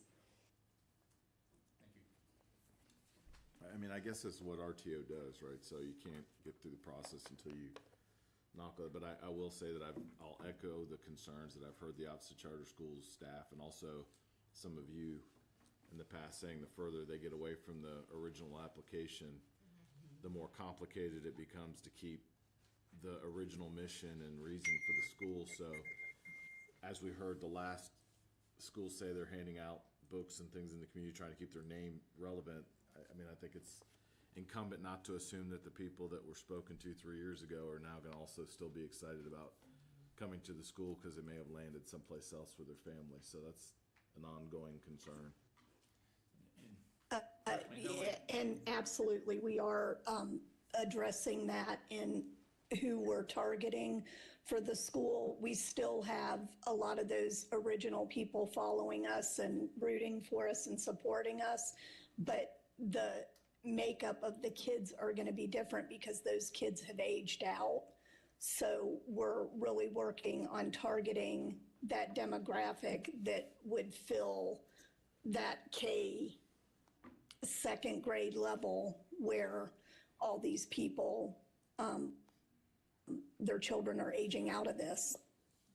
And knowing Amy, I'm sorry, knowing Amy, she's gonna make sure that the mission stays the same as the classical. It'll be on point, eh? Yeah, she's gonna make sure. It's on point? Okay. Hi, Dr. Norns again. I just Well, wanted to and share. too, Sorry, Amy, I wanted to share Sorry. both Honor Prep and Dogwood have been continuously active in communication, even with these struggles, and always check in with our office. So they are very proactive board members. Okay, any other questions, discussion? And I did want to address that as well, just the mission and the board members. We have 5 now board members. 4 of us are the original group, and we really are dedicated to that mission and the curriculum matching up with that mission. So there is full determination to keep that as pure as possible. I'll make the motion to grant Dogwood a 3rd delay. I'll second your motion, thank you. Okay, we have a motion and a second to approve Dogwood for a 3rd delay. Is there any discussion? I know I made the motion, but I still hold true to making sure you stay on point with reaching out to the community and not just assume that people that said they were coming are coming. Right, Yeah, and we really have seen that through RTO. I have a question about the enrollment numbers as well. I don't think it would be as high as they could. Okay, any other discussion? And We're in Natasha, discussion. oh, Thank I'm you. sorry. Thank you. You guys were discussing. Okay, Ashley, let's do roll call vote. All right. Just one Go question. ahead, hold on. In our minds, is this, last? The you said there's one three, right? This is the third. This would be the This third. is this it, or how are we working in terms of precedence for this? Well, I don't know how to quite answer that question because Yeah, every one of us might have it's a. just case by case. Yeah, I mean, is it it? Hopefully, yeah. I'm afraid that, not a soothsayer, but I'm afraid that the challenge that people are getting into is zoning issues and also with finding buildings that they can afford is just becoming that much more challenging. We may see more, either people aren't gonna make it out of RTO, like we've seen some of the applications pull out when they figured out this is harder than what we thought it was gonna be, or you're gonna see people that are dedicated to really trying to get the thing done and keep coming back and asking for another opportunity. But I'm with you at some point in time, how much is too much? It just feels like, to the point that was made earlier about the distance from the charter, and thinking about the language of a charter and the current need and here's what's going on and the current reality of that community. Not just the need and desire to go to that school, but how the other schools are performing, how the other schools are overcrowded, whatever it is. Those realities change dramatically in 3-4 years. Oh, and yeah. You almost say to yourself, I'm sorry this is happening, but you know, you can take that old charter and fix up, it was approved, fix up the needs portion of it and Reapply. resubmit. I'm not saying this is the time. I will vote for the motion. I just think if they come back a fourth time, it seems to be way too distant from the original writing. I'm with you. I agree there. Cool. All right, Ashley, roll call vote. Yes. Stephen Gay, Aye. Bruce Friend, Aye. Rita Hare. Dave Machado, Aye. Hilda Parlay, Approved. Todd Godby, I'm with Hilda. Aye.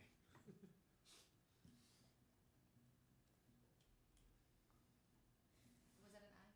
It was an aye. Okay. It was A reluctant. reluctant, okay. Eric Sanchez, The reluctant aye. Shelley Shope, Aye.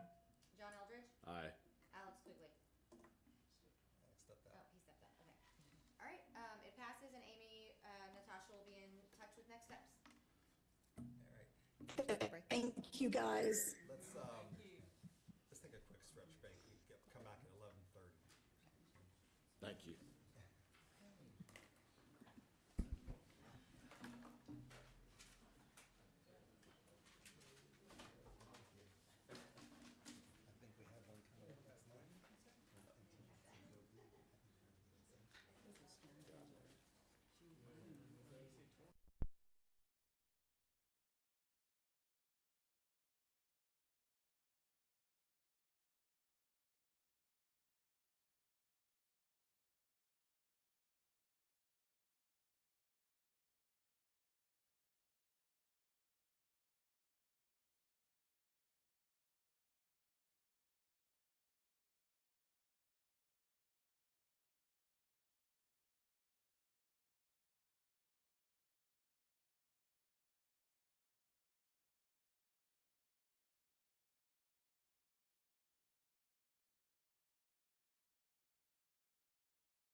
Okay, I think we're going to reconvene and have some presentations from continuing low-performing school presentations. I want to thank everyone in the audience for being patient. We're a little behind schedule.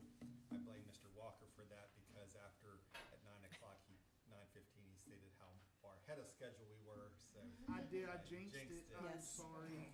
I apologize. But we'll try to, we want to give you each school their allotted time and have to adjust the schedule maybe for lunch a little bit. So with that, Ms. Lewinsky. Okay, thank you. So we do have our last group of schools to present to you today. So I just want to remind you of a couple of things. First of all, the statute for charter schools related to low-performing and continuously low-performing. Low-performing schools do have an overall performance grade of D or F, and they have the school growth score of met expected or not met expected. If you are continuously continually low performing, you're low performing for at least 2 of 3 consecutive years. So in our group today, we do have a mix of some schools who are on the CLP list who are not currently low performing, and we also have some schools that are low performing right now and not on the CLP list, so it gets a little bit confusing. But we did use an internal process to determine, based on basically on the renewal schedule, what schools you would hear from in this round this year. So we do have 30% of our charter schools are on the CLP list. Just a reminder of the map of the state of North Carolina and where all of our schools are located that are on this list, if you will.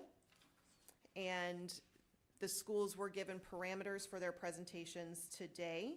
They have 15 minutes to present with 5 minutes for you all for questions. They were given a 6-slide maximum to talk about their academic data and trends. What are they doing to move towards success? And what does their current progress look like? They were able to use that information and present however they chose to do so. So for today, we do have 8 schools that are presenting, 3 of them before lunch and the rest after.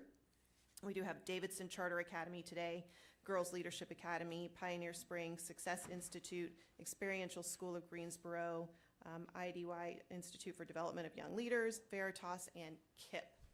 So I will go ahead and invite our first school up, which is KIPP of Charlotte, to present for you all.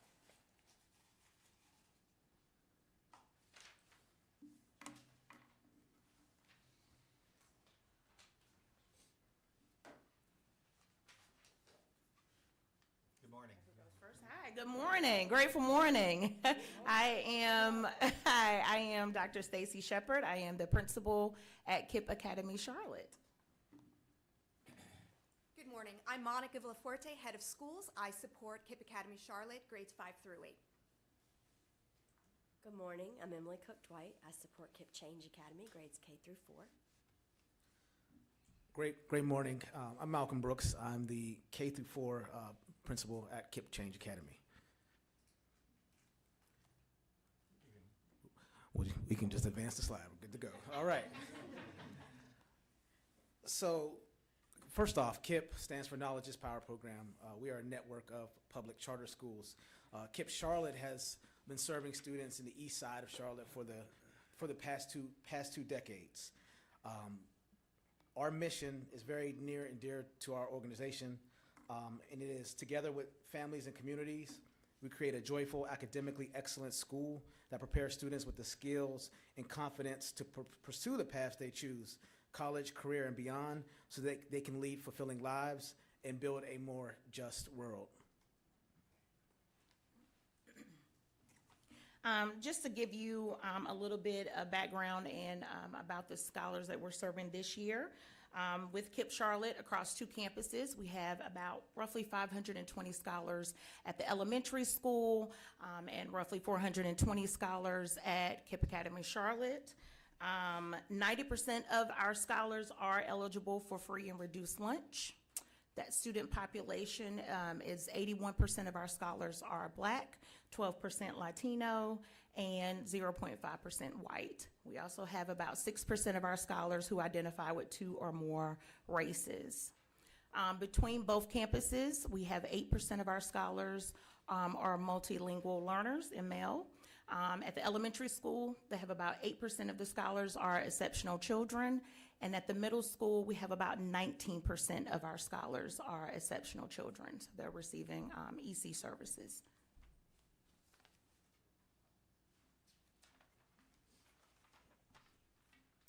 So we're here today because we're in low performing status. And so some of the plans that we have enacted to help us improve are shared here in the presentation.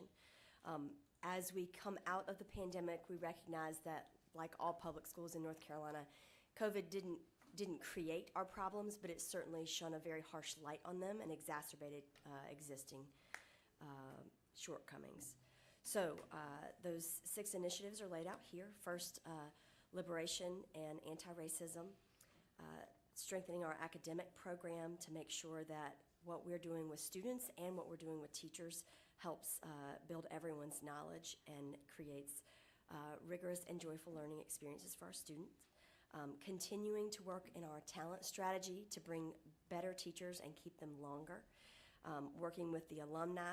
We know that in Charlotte we don't have a high school program, but we still want to stay with our students when they leave us and make sure that they're moving on to opportunity-filled lives.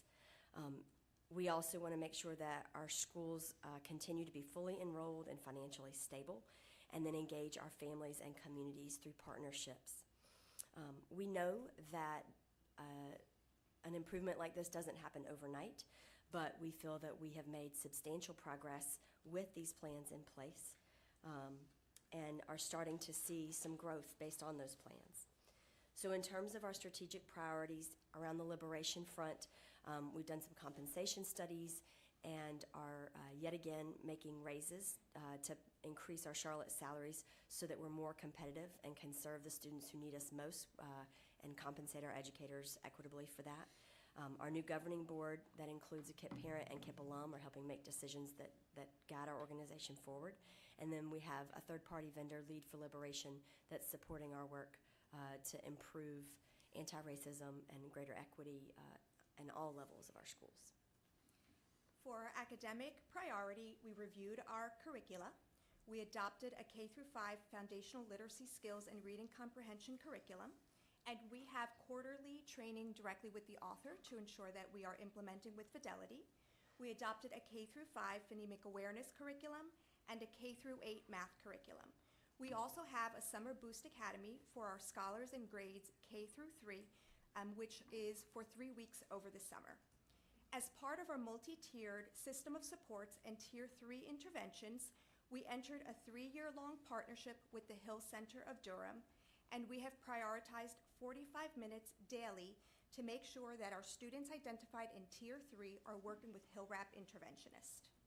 We also considered assessments and have adopted DIBELS as our foundational literacy skills benchmark assessment for grades K-6, developed and implemented 3 interim assessments in reading and math for grades 2-8, which are aligned to North Carolina standards. And we have data days to make sure that we are prioritizing teacher data analysis and action planning after each round of interim assessments.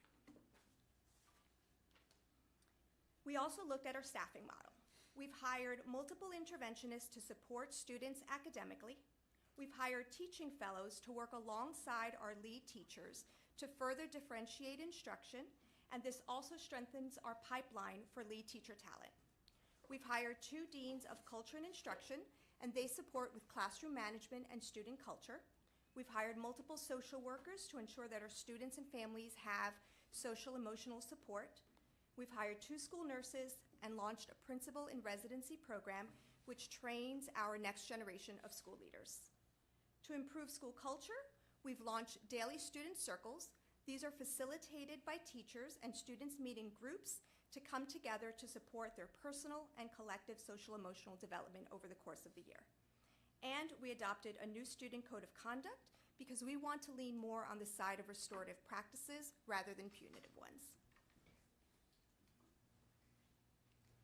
And then this may sound familiar, but as part of KIPP North Carolina, KIPP Charlotte schools are benefiting from the coaching and support of folks like Monica and myself as heads of schools who coach principals, as well as a robust academics team and experts in EC, ML, and MTSS work. We also have operational supports to help us with everything from transportation to child nutrition and greater talent acquisition and HR or people operations support. Next slide, please. As you can see, we are making some progress. You'll notice that as we compare Black students in Charlotte in CMS against the performance of our Black students, who, as you saw, make up the majority of our population, we are recovering ground. We, of course, don't find these percentages acceptable or enough, but we see that if we can continue at this rate of progress, we are closing that gap in significant ways just over the course of 1 year between 21-22 and 20-23. Same thing for our students who would classify as economically disadvantaged. We are moving at a slightly greater pace than our CMS brothers and sisters to close that gap and improve their achievement as well.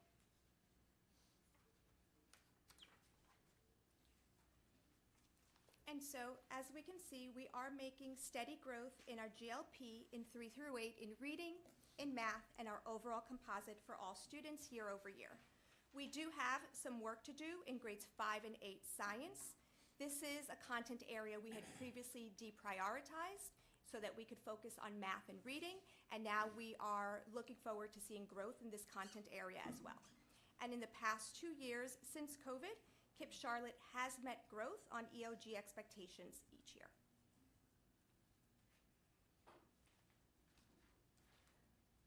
What questions do you all have? I'll just introduce myself quickly. Sorry. My name is Doug Kahn, and I'm chair of the board of KIPP North Carolina since June of 2023. I do want to tell you that the board is laser focused on academic performance and financial sustainability, but academic performance #1.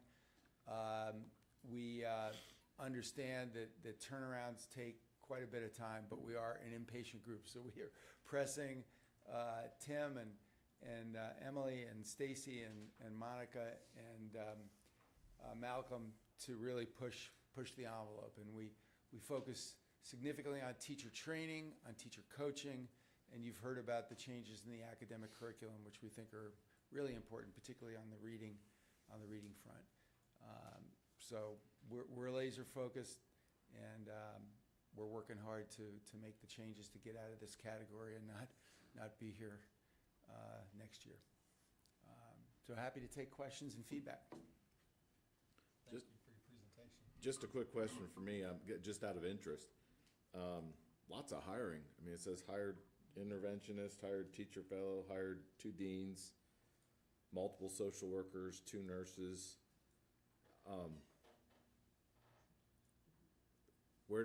How did you make that all happen inside your budget? I mean, is this like a grant initiative? Did you have to make cuts? That's a lot of addition. I didn't mean to stymie the group. I was just curious.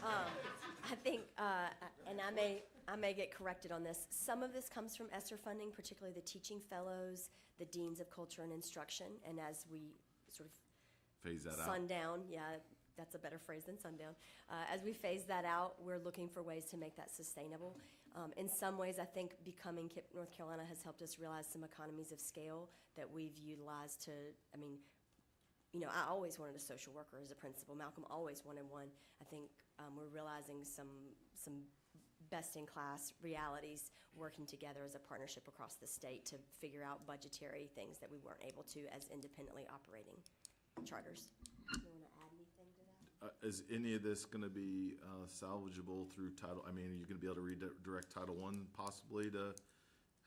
I mean, keep those, because listening to your demographics and the things you're describing, it sounds like these are very important positions that 1 year is not going to make a huge dent. It's going to make a dent, but sustainability is going to be pretty key. So, I mean, I hope that you can keep that around after the ESSER funds. So, John, thanks for the question. I think what Emily Dwight Cook mentioned was really important, particularly the last point, the economies of scale. You got to remember, we put together KIPP Eastern North Carolina together with KIPP Charlotte 2-3 years ago, right as we were entering COVID.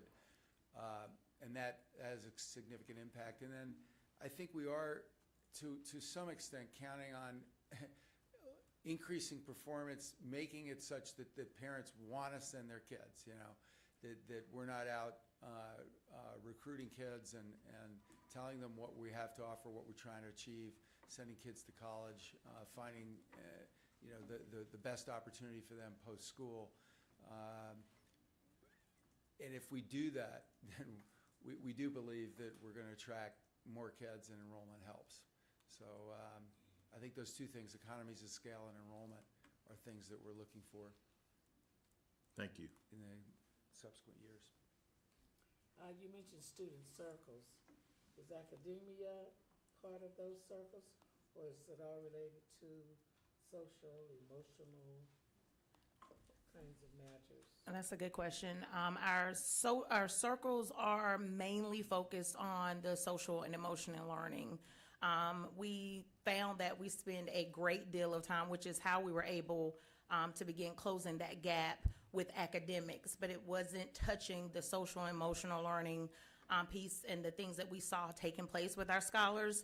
So the circles, they're every morning, 30 minutes in their homeroom, and they are all questions just geared to how to problem solve. What do you do if a scholar, steps on your shoe, or if someone is, backbiting or something like that? Just giving them strategies and ways to handle, work through their problems, as opposed to being punitive if something were to arise.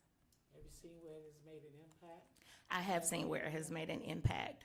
Our scholars are there. We want them to express themselves in the right way. And so I've had scholars who've come to my office and say, hey, I need to talk to you because this is what's going on. And I kind of want to talk through how I'm going to approach this scholar. And that's not something we saw in years prior. So I'm super excited about what's happening with our circles and our SEL work. And I would actually add to that is it's also strengthened our staff as well. And so as a staff, we have implemented circles throughout the years as a way to strengthen our community. And so one has invested staff to make sure that they are executing these circles with fidelity, but also as a staff, both staffs were able to come together and build a stronger community through those circles. You talked about a new math curriculum. What math curriculum did you go through K-5? Our current K7, K8 now is Zern. So it's very similar to Eureka, if those are familiar with Eureka or Engage New York. You may have answered this. Just how has enrollment been in terms of like waiting lists and stuff like that? Forgive me, I don't have the exact numbers on hand, but enrollment has been increasing. We have been able to continuously enroll throughout the year. It's something that's important to us, making sure that we are enculturating our students. Because KIPP North Carolina is different, we want to make sure that our families and our students are important stakeholders and that they feel that they're being supported during that transition. What's your max capacity student number? What could your facility hold? It's a total of 1,000 for both students. And you're currently enrolled how many? 940. 950. So about 50, 60 more students. I've noted you have over 2 decades at this and 2 campuses, so I know you've seen a lot of success in the past. At some point, maybe it was COVID or pre-COVID, that there's been some academic decline. You compared your data to CMS, and I'm just wondering, can you compare for us the demographics of your school body versus CMS? Do you have that data with you? Other than presenting from our first slide that we serve 80% Black children, 12% Hispanic, 6% multi-ethnicity, and 0.5% white children. I'm not as familiar with CMS, but anecdotally, they are more blended than that. We are more Black. Other questions or comments? Yeah, I got 2 more questions. One about your interim assessments. Did y'all develop those yourself, or did you use a package thing? Those have been developed internally, and we give them 3 times a year. One big thing about KIPP National is your growth or your kids' opportunity to go to college. How are your kids, since you've been open for 2 decades, are you seeing your kids and going to the high school? I know they're out of your hands, but you still follow them. Their success in high school and then their success going to the college where other KIPP programs nationally have a high rate.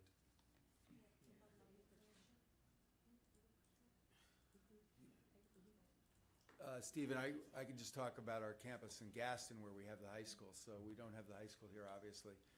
We may aspire to that one day. But first, we got to get the academic performance where we'd like it to be. But yes, our kids go to college at a higher rate than their equivalent demographic. We're somewhere in the 90% range in Gaston, and we work hard to get them through college as well. So we're, if the statistically maybe 40% of our population might make it through, we're I don't know, 60 plus. Not as, again, we could do better, but that's better than the national average in that demographic. Yeah. And I can add to KIPP Charlotte's context. Since we don't have a high school, we also have a team called KIPP Forward, and these are counselors that work with our students in middle schools and work with families in order to support their transition back to high school as well as to college. I think we're seeing roughly around 70 to 80% of students who have gone through KIPP Charlotte Middle School being accepted to a higher institution. This question is for the board chair. I'm looking at your website right now. Is all but one of your schools in North Carolina an F school? Is that correct? Yeah. We are in a turnaround. Yes, we are in a turnaround. We're not proud of that. Meaning I what? didn't understand your question. Yeah. I'm looking at they have multiple schools in North Carolina, and all but one is an F school. We, Yes, thank you. do we have I mean, KIPP has such a good reputation of moving children. or one?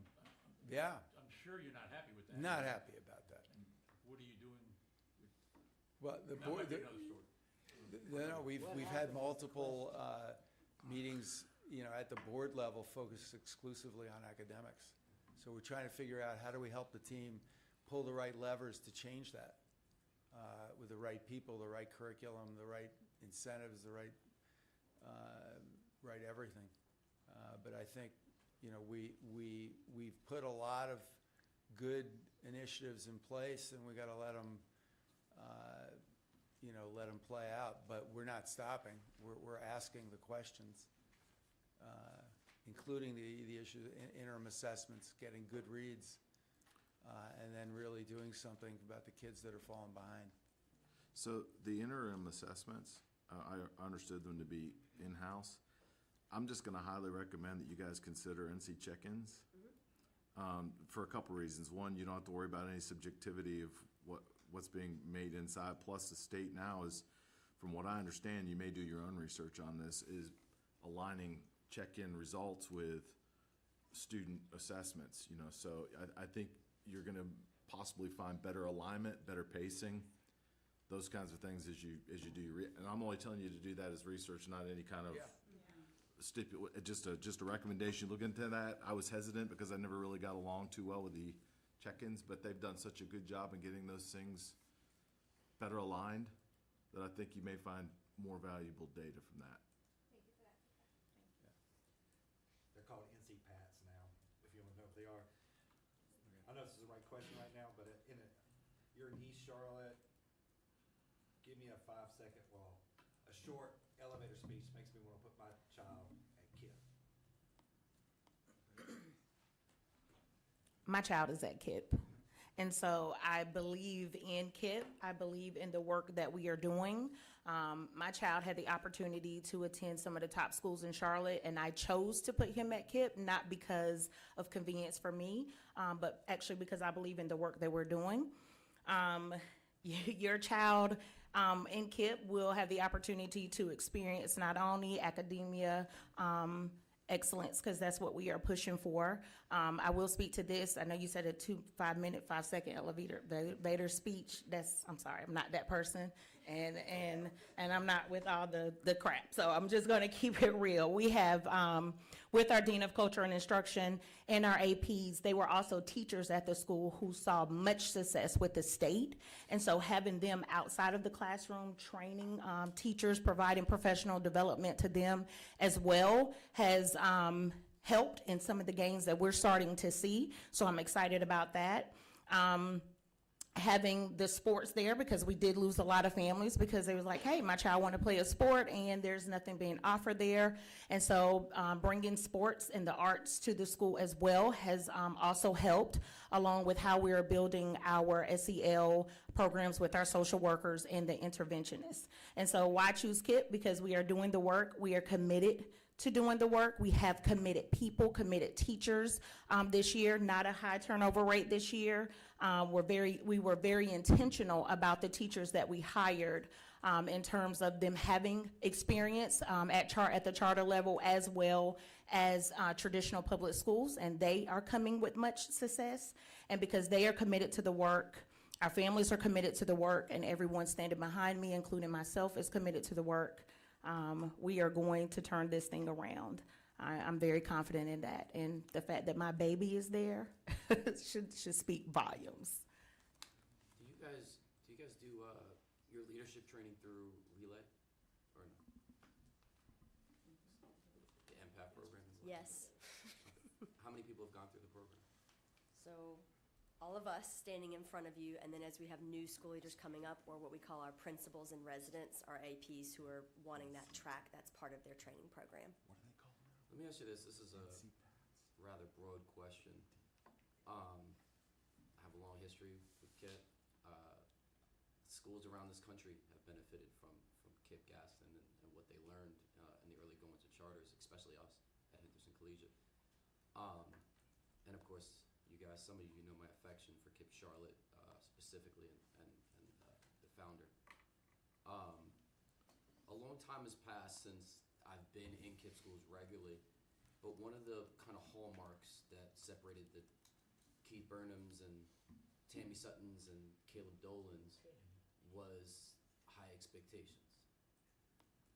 How would you relate, especially some of you guys, the OGs, relate that to how it was in the past? Like, where are expectations for kids and staff compared to where it might have been, in the past?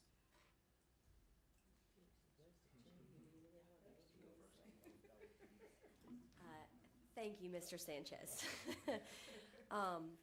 It's interesting. Part of our work with Liberation is looking at the old ways and deciding what has served us and what doesn't fit anymore, particularly in an age where I think getting great teachers has always been tough. Talking your families into coming and doing the things that are hard that they don't have to do at the school next door, it's still tough. I do think that we are still finding our way to the path forward where we say, this is what's special about us, and this is the purpose, because I think some of the ways of the old days, folks from the outside could get caught up on the power and how it was perceived, like you're doing this because you can, and especially when you're talking about someone who looks like me working with black and brown kids, demanding that we all sit up or walk on a line. Like, I understand the discomfort around that, and it is something that those specifics specifically, like, are re-examining. But when we look deeply at what is our purpose, if we're talking about making a world that's more just for children like ours, is there a time and place that we learn social cues? And how do we talk about that in a way? And so I think we still have a commitment to excellence. We still talk to our families about it. I think that we have learned to discuss the mismatch when we encounter difficulties in a more sensitive way that involves more listening and potentially some more accommodations. And so it may not look as rigid as it did once upon a time, but I think we really are trying to lean into what is our purpose, and in the long term, 10 years from now, what do we want to be true for your child, and trying to continue to center those conversations. And I think that that's what was at the heart of things 20 years ago too. That's not what makes the news clips. Yes, and as someone who's been with KIPP 13 years, at each one of our campuses, we are fortunate enough to have alum who actually sat in seats as we were teaching them, and now they're our colleagues. And I think their perspective of school when they went through school, when they went through college, and now they're navigating life as adults, has also like forced us to look in the mirror and really re-examine our approach. And all of our campuses are striving to be more liberatory, to build the confidence in our students, because we understand the importance of the whole child and educating the whole child and reaching them where they're at. I will say COVID has definitely impacted not necessarily our expectations, but how we manage through or help our students manage through emotions, and how we can continue to connect with our families like we did in the past. And so it's a work in progress, and it's a slow walk, but I think I'm more confident that we're walking in the right direction and making some progress along the ways. I want to make sure I don't give you guys bad information, because Stephen corrected me, and I hope that you guys heard that's Check-ins 2.0, and now it's called Personalized Assessment Tool, PAT, NC PAT. So I didn't want to give you bad information, but I would. It's going to give you pressing data. Any other comments or questions? All right, thank you for coming this morning. Thank you. Okay, next up we have Girls Leadership Academy of Wilmington, otherwise known as GLOW. And Mr. Chair, I will recuse from any discussion. Thank you. Good morning. I'm Kate Talo, and I'm in my third year as principal at GLOW Academy. Also, calling on the call remotely is our board chair, Kate Grote, and one of our board members, Oliver Ernie. I appreciate so much the opportunity to be able to come and share with you our work towards school improvement at GLOW. At GLOW, our vision is she will graduate, go to college, and succeed in life, and we recognize that that starts with strong academic foundation for all students. When you look at our data, just some pieces that I shared here, GLOW is more diverse, more students of color than that of New Hanover County, other traditional public and charter schools. GLOW opened in 2016, as you know, and in its first 3 years, GLOW consistently was a D and did not meet growth. I was fortunate to join the school in 2021, and one of the major tasks given to me was to ensure that we met or exceeded growth and improved student achievement. And so a lot of the things that I will share with you today are efforts that we made to do that and to continue to do that. There's much work to be done. In 21-22, GLOW did meet growth for the first time, and in 22-23, we were pleased to move from a D on the school report card to a C, perhaps by the skin of our teeth, but a C nonetheless, and to have met growth again. When you look at our trends over time, it's been pretty consistent. When you look at our end of grade test scores, what is not uncommon for many schools is we performed highest in science. There is a bit of a gap between our reading and math proficiency. Math has been our lowest. When you look at our end of course tests, there's a little bit of a flip there. We have an English 2 teacher who is as reliable as they come. She exceeds growth every single year, and so English 2 sits at the top of the proficiency chart for us, with biology coming in next, and then math at the bottom. You will see 2020-2021 was the first year that we had EOCs at GLOW, and you will see that there is a higher Math 3 proficiency rating there. I had to dig a little bit for a second on that, but then realized that our students who would typically take Math 3, which are juniors, we only went up through the 10th grade that year. So our oldest students, our founding students, were 10th graders. So the only students who took Math 3 that year are those students who have a history of excellence and high achievement in math. Those would have been students who took Math 1 in 8th grade. So it wasn't a snapshot of the entire class. That was also the school year that we were in a blended model due to COVID. When you go to the next slide, and looking at our goals, what we see when we look deeper into our data, so when we look at our long-term goals for adequate yearly progress, there really is no disparity in our subgroups. It's clear in any sort of snapshot you looked at over time of GLOW's data that it was really a core instruction issue that we needed to address first and foremost. So our overarching goal has been to provide rigorous, standards-aligned core instruction that includes high-quality curriculum, engagement of students, engagement of staffs, research-based strategies and practices, and then high-quality formative and summative assessments, and ensuring that that's occurring in all classes. We did go through and establish percent increases as a part of our goals for each of our assessments. They range between 10% and 50%, depending on the subject and how much growth we felt was needed and feasible in a given year. You can see that for our middle school EOGs, we have looked at some NC check-in data to track our progress there. Our students, most of our middle school students have finished check-in 3, but not all. They will finish this coming week, and so then we'll have that data to add as well. We feel like reading is on track. We have sent our instructional coaches back out to reinforce, provide some additional support as it relates to academic monitoring in math to more closely track those students and pull small groups for intervention and remediation. Also, our science coach is working. We would like to see those NC check-in scores in science be a little stronger and adding some instructional pieces in to ensure that students have the academic vocabulary that they need ultimately to be able to pass that test. In English 2 and biology, they are just now taking an NC check-in for that, so we don't have that data.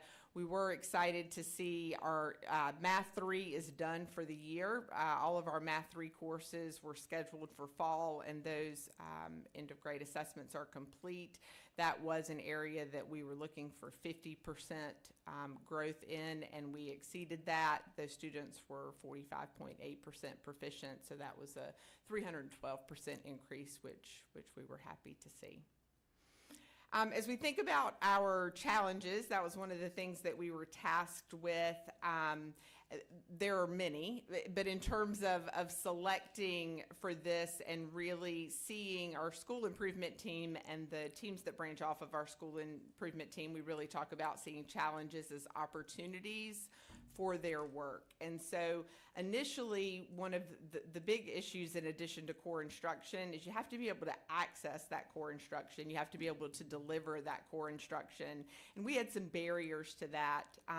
First and foremost, at the top left, tried to divide in terms of student environment and on the left and teachers on the right. In the fall of 21-22, when I was hired, it was in the summer, and so I didn't have the benefit of really sort of seeing things in motion, and so the start of the school year gave me that opportunity in 21-22, and it was clear that some of our struggles to perform academically were in our students' ability to access the instruction, because you have to be sitting in a classroom with your teacher to be able to access that instruction, and student behavior was a huge barrier to that. The data that we have, and you'll notice in this box, I only talk about semester 1 data because I also wanted to be able to include our data from the current year, and obviously we only have one full semester of data from this year as well. So when I look at first semester of 21-22, students were suspended for more than 131 days in total in first semester. We had 14 fights in the first semester. Our school improvement team saw this as an opportunity to create a PBIS subcommittee, a PBIS team off of SIT, and their work over the past 2.5 years has been to establish clear expectations for student behavior, explicitly teach what that looks like in all settings, and changing our narrative from focusing on negative behaviors and consequences and letting that be our focus to recognizing and rewarding students who are exhibiting those desirable behaviors around our expectations. Staff was leery at first. They thought perhaps that was an elementary concept that I was trying to encourage them to pursue in secondary, but we have seen great results out of it. Our students are very motivated and enjoy the recognition and acknowledgement that they weren't always getting for doing the right thing, and of course are being models and examples for their peers. Our data shifted greatly starting in 22-23. In first semester, that number was down to 63 days of out-of-school suspension with 5 fights, I believe is what that says. And then in 23-24, this school year, first semester, we had 67 days of out-of-school suspension with 0 fights. And so that was a big difference from us and has made a huge difference in terms of the academic environment at GLOW. Also in terms of the academic learning environment, once you move past behavior concerns, is really it being clear to students and to teachers of what we're all about, what we're in the business of, which is improving student achievement. And so the expectations in the classroom, the routines and procedures around learning were not clear. We took this as an opportunity to utilize Teach Like a Champion techniques to standardize routines and procedures, clearly define what should be observable from threshold to strong start and throughout the lesson. We have seen an increase in learner and teacher engagement from the start of the class to the end of the class. Again, everything in terms of challenges and successes on the left, just being about being present and being engaged with rigorous learning happening in the classroom. On the right side, we had some challenges and barriers in terms of teachers. In 21-22 and then 22-23, some transition. I think first there was a change of principal for 21-22. We ended up hiring 11 new teachers at the beginning of that year. And then I think in the year after that, some of that transition was really due to a change in expectations at the school and teacher buy-in, I think, around that to some degree. We also wanted, with the expectations for delivering instruction and planning for instruction for teachers, wanted to be able to provide a greater level of support. And so I talk about that in teacher capacity in the next box, but really use this opportunity to address teacher concerns, ensuring that teachers felt supported in the work and the change that was happening, and then also tasked our staff morale subcommittee of SIT in working to help build community with these new staff that we had. It improved student culture. Certainly teacher efficacy and capacity has been strengthened, and I think the shift in school improvement and them being able to see their school as a school and their students as students who could be successful made a great difference with that. When we started this school year, we only replaced 3 teachers at the start of this year. And in terms of building teacher capacity, nothing succeeds like success, as they say. And I do think that we had teachers who didn't know if they could, if our students could. And we've sort of shifted that narrative in the way that we think and communicate. And it's been a huge motivator for our teachers to want to know more and to do more and to do better. And so they have been very receptive to some professional development and support that we've offered. One of the things is a tiered coaching model. So we have 2 instructional coaches who do that work full-time. We have a science teacher who teaches half day and coaches half day.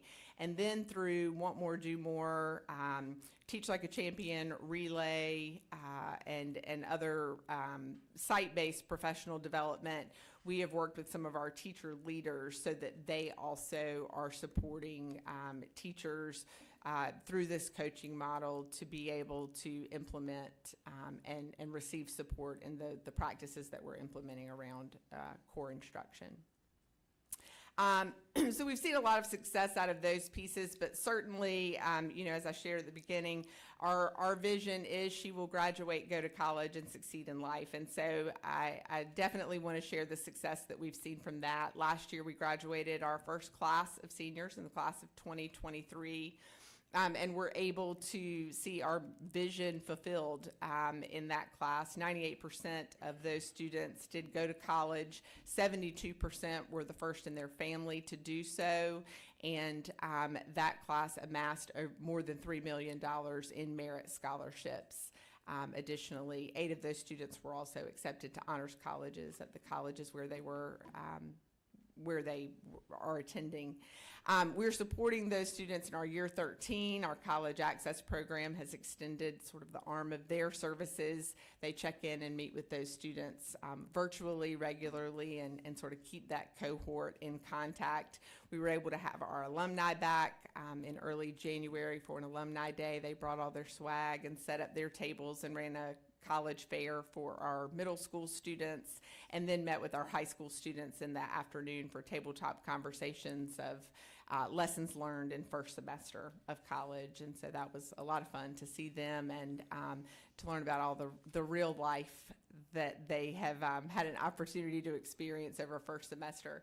Our class of 2024, our second graduating class, is on track to do the same. We have them all apply at the local community college to ensure that that is an option for each of them. And at this time, we have 31 of them who have done that.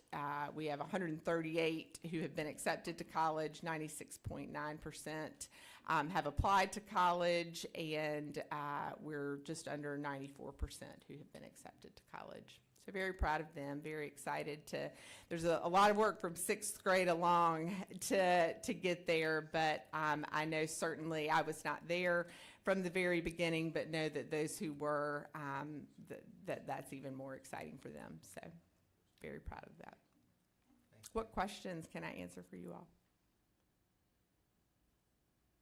I mean, I would just say this is a exciting trajectory of turnaround. To move quickly from that F to a D to a C is awesome, and they should be commended. And this is, to me, kind of an example of you know, what is possible when you get a good leader in the seat. Todd asked me to interview and meet with Kate as part of when he was thinking about her. I think because he knew her well, and was like, I need somebody who doesn't know her, and I was super impressed. And you know, I just really commend all the work that you've done. Glow has so much, you know, has had so much potential. I'm not just saying this because Todd's here. You know, I think we were on. Spider Todd, don't you think? Yeah. In spite of Todd, yes. I remember when they came before us, and what was it? Who's the person? Judy Gerard. Yeah, what is She it? started the Food Network. Yeah, Food Network, and we were just like, man, this is gonna be awesome. Their facility's awesome. So kind of finally seeing this academic piece be on the right trajectory is like, it's huge. So, I love the name. yeah. I love the So, name. you know, kudos. Thank you. And I know turnaround is you know, this type of work moving, particularly in the context of COVID and coming out of that, this is a lot of work. You put in the work, Kate. So Thank you, I congrats. appreciate that. It's slow. We've got a ways to go, but can't say enough about our teachers, the shifts that they've made. I taught middle school for 12 years, but was an elementary assistant principal and principal, so was coming back to secondary, and secondary folks can be a little bit harder to shift than elementary when you're doing turnaround work, but I'm so proud of them. I mean, they really are. They're, you know, committed to that growth, which makes all the difference. And so I can't say enough about them and the work that they're doing, because it's exhausting work, and you can see it on their faces, but they want to know the next thing to do, and they want that success for their students and for themselves and our school, and I can't ask for much more than that. So What would you say,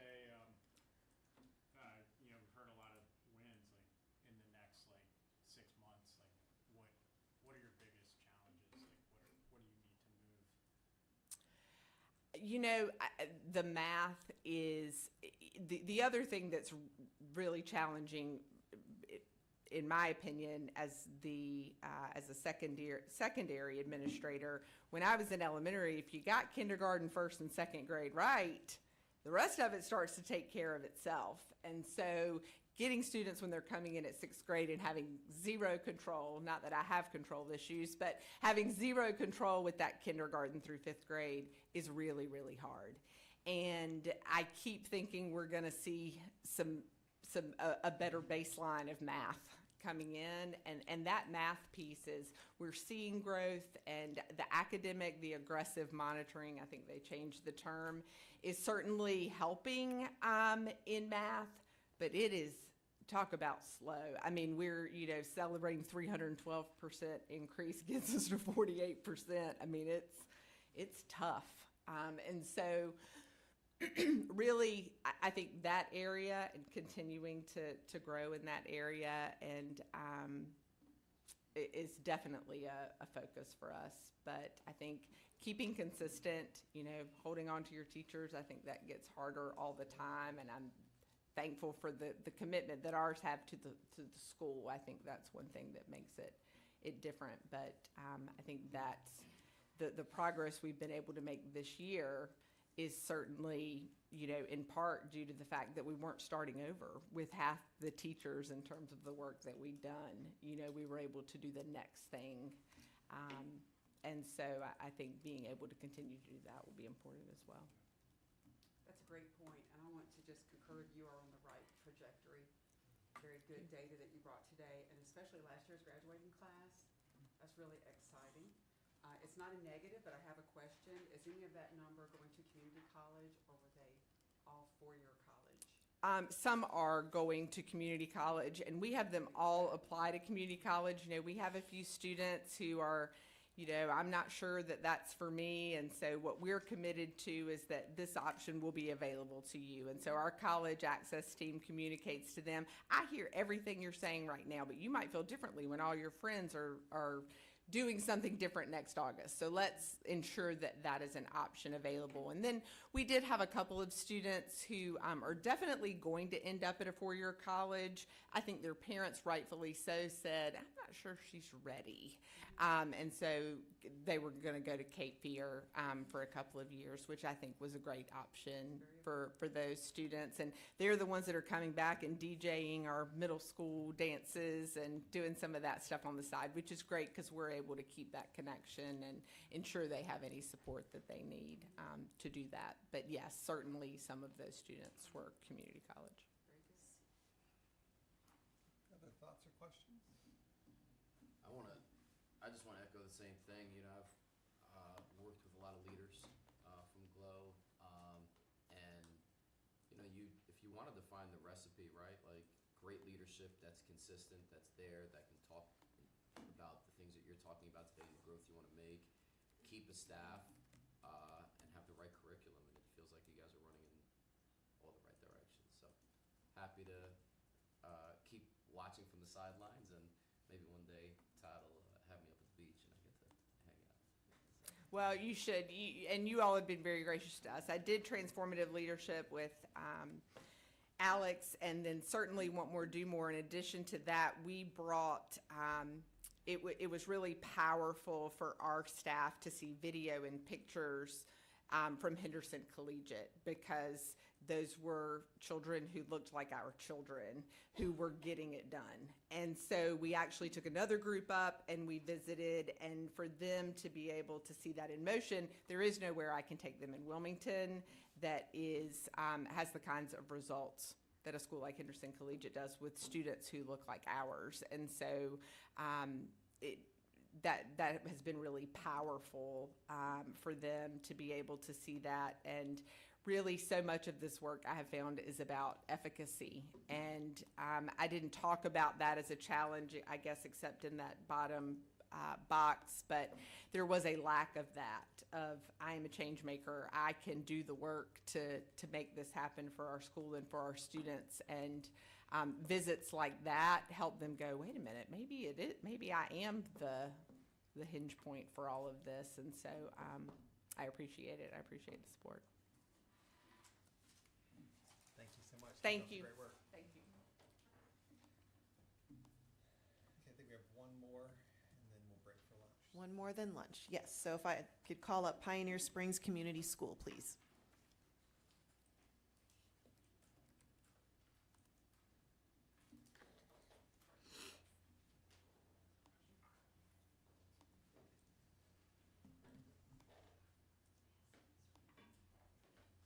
Good morning. My name is Heidi Maggie, and I'm the Community Education Coordinator at Pioneer Springs. And let me start out by saying how grateful we are to be invited to come here and talk about our school, to discuss how it is that we found ourselves in the position of being a low-performing school, and to describe our plans for rising to the level of achievement that we expect of ourselves and of our students, and to update you on how our plans are progressing. Today we have 4 representatives of our school here: Abigail Jennings, who's our board chair; Kelly Hood, who's our academic coordinator; Margaret Bonds, who's our instructional data specialist, and myself. The 3 of us, together with our executive director, Becky Friend, serve on our academic oversight committee. Becky Friend wasn't able to be here today due to a family emergency, and she extends her regrets for not being here. So why do families choose Pioneer Springs Community School? Well, I think if you were able to come visit us on our campus, and I hope you can come visit us sometime, you would see in our day-to-day processes and how we live our mission out why families choose our school. Our mission has 4 parts. We emphasize the importance of hands-on learning in an integrated curriculum. We emphasize educating the whole child, so thinking through how academic growth, social-emotional learning, as well as physical growth are all interconnected. And when we hit all of those pieces for our students, that's when they can reach their full potential. We're a community of learning that not only builds community among our students, but draws in our family and the community as a whole into supporting our students in their learning. And we also emphasize a connection to the natural world and teaching our students about that interconnection. Hi again, I'm Margaret, and I am the instructional data analyst, and I can prove that they do choose us. We have over 900 students last year when we closed enrollment that wanted to join our school, and we only can fit 575 students in our K-12 school. This year, our lottery is on this Wednesday, and currently we have 658 who are in our lottery for just the few spots that we have open and available. We are small by design. We only have 2 classes per grade level, and in elementary school, we have an 11-to-1 ratio. Each classroom has an associate teacher that can help with differentiation and help with teaching.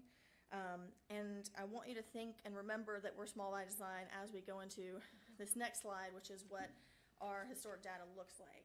So overall, we feel like this past year was kind of a blip. We have been a C school and very, very close to being a B school for a few years. And in fact, we've received awards for our growth in 2 years. And we were able to come back. We look at the top, let's see, right there, we started to come back from COVID. And where we really saw, this is where we really saw the differences between our math and our reading scores too. It's also of note that we started our high school during COVID. So when we opened our high school and started doing that testing, that was during the COVID school year. We do have some high points with our Read to Achieve, where we were at 93% proficiency with our Read to Achieve, where in North Carolina it was at 71%, and in CMS they were at 75%. So we do have some bright spots there with our reading and our Read to Achieve, and I'll turn again to Heidi for some high school bright spots. Yeah, and so kind of in keeping up with the trend that we've been seeing all day, English and English language arts remains an area of relative strength for us in our high school. In the 2022-2023 school year, 81.8% of our high school students achieved grade level proficiency on that English 2 end of course exam, with 54.5% of our students achieving college and career readiness. And when we look at this big picture data, I think this really begs the question, when we drill down into our subgroups and the data around our subgroups, what does that tell us around our challenges and our opportunities for growth? And so on the next slide, we dig into our subgroups. So one thing about our subgroups is that, again, it's tricky because we are small, and there's also some lack of reporting from the data that we got because we are so small. And we also see big swings in the data when we have that. But we can use the subgroup information to really, to see a bigger picture, because for us, because we're small, we know each one of these kids who took these tests. Many of us who are up here have taught many of the kids who were taking those tests. So we know them each individually and can talk about them each individually, but then looking at this overall data, we can look at an overall picture and see where we have trends, which I'll segue over to Kelly, who can kind of talk about the trends there. Hi.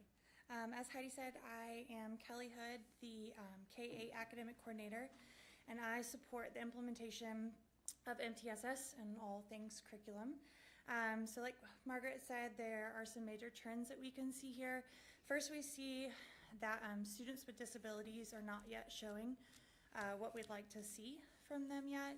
And this has been a known area of concern for us, as we have been labeled as a targeted intervention status for our EC subgroup of students. So we are continuing to support our EC instruction to better meet the needs of our EC students. And it is worth noting that about 30% of our students have IEPs.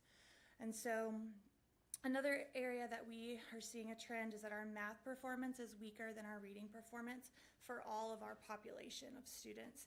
And the divide also gets larger between our reading and math as our students get older. The differences in subgroup data also reveal that we have not yet optimized our Tier 1 instruction. And so we see an opportunity to use more small group instruction to allow for more differentiation in our Tier 1 core support. Something also to note is that our science and reading are areas of relative strength for us. So we can go to the next slide. As a data-driven school, we knew that we needed to use this information, the overall information, and the information we had about our students personally, to take action. We knew that we needed to take action. So we have set a goal for our school this year that 95% of our students will receive a year's worth of growth within the year. And we decided to set upon 4 pillars that we're going to use to meet that growth. And the first pillar we had is something that we already had, but we kind of rearranged, and we saw the great things that we had, which was our teachers and our staff that we already had. We moved 3 people to high school to make sure that we could have, in high school math, to make sure that we could differentiate for those students and that we could have smaller class sizes for those students and really focus on there. And we also changed around our leadership. So we added my position as a data analyst to really look at the data and help teachers understand the data. We added our community education coordinator, Ms. Heidi, and our academic coordinator with Kelly. And then go to the next pillars. Yes, our second goal and pillar is fidelity to total implementation of MTSS. So over the past several years, we've partnered with our IABS regional consultant, who have been wonderful, and most recently worked hand in hand with Ashley Springs, who's our current consultant, and done a lot of professional development with her, but also just constant troubleshooting with her. But since COVID, there's kind of been this theme in our trainings and in our meetings together that we are not going to be able to intervene our way out of a faulty core. And so that kind of forced us to step back and look at our Tier 1 core instruction and really figure out where we needed to make some changes. So that's part of our goal, is focusing on our Tier 1 core instruction, which includes ensuring that our teachers have the best possible curriculum materials available to them. We carefully chose excellent curriculums that provide rigor and resources for our teachers to differentiate learning. In order to ensure that teachers can implement this curriculum with fidelity, we asked them to create curriculum maps and to revisit them with fidelity throughout the school year.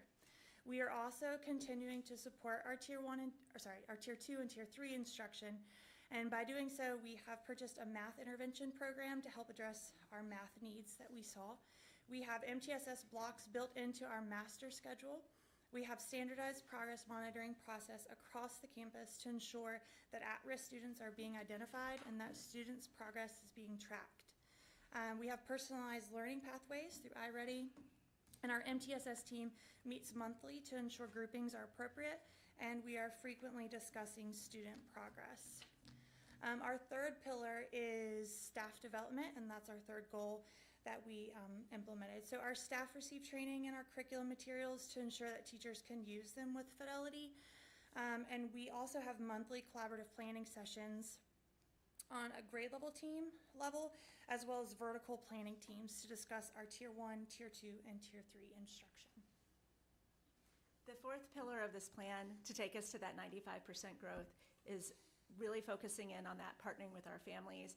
Our families historically have been very engaged, and this year what we're really focusing on in our family engagement is that question of what can families do at home to support their students' learning. And so we've revamped our communications with families, both our school-wide newsletter that gets sent weekly, as well as all of the newsletters that our teachers send weekly, and other events that we have with families to make sure that we're really supporting them in knowing the best way to help grow their kids as readers, as mathematicians, and as thinkers.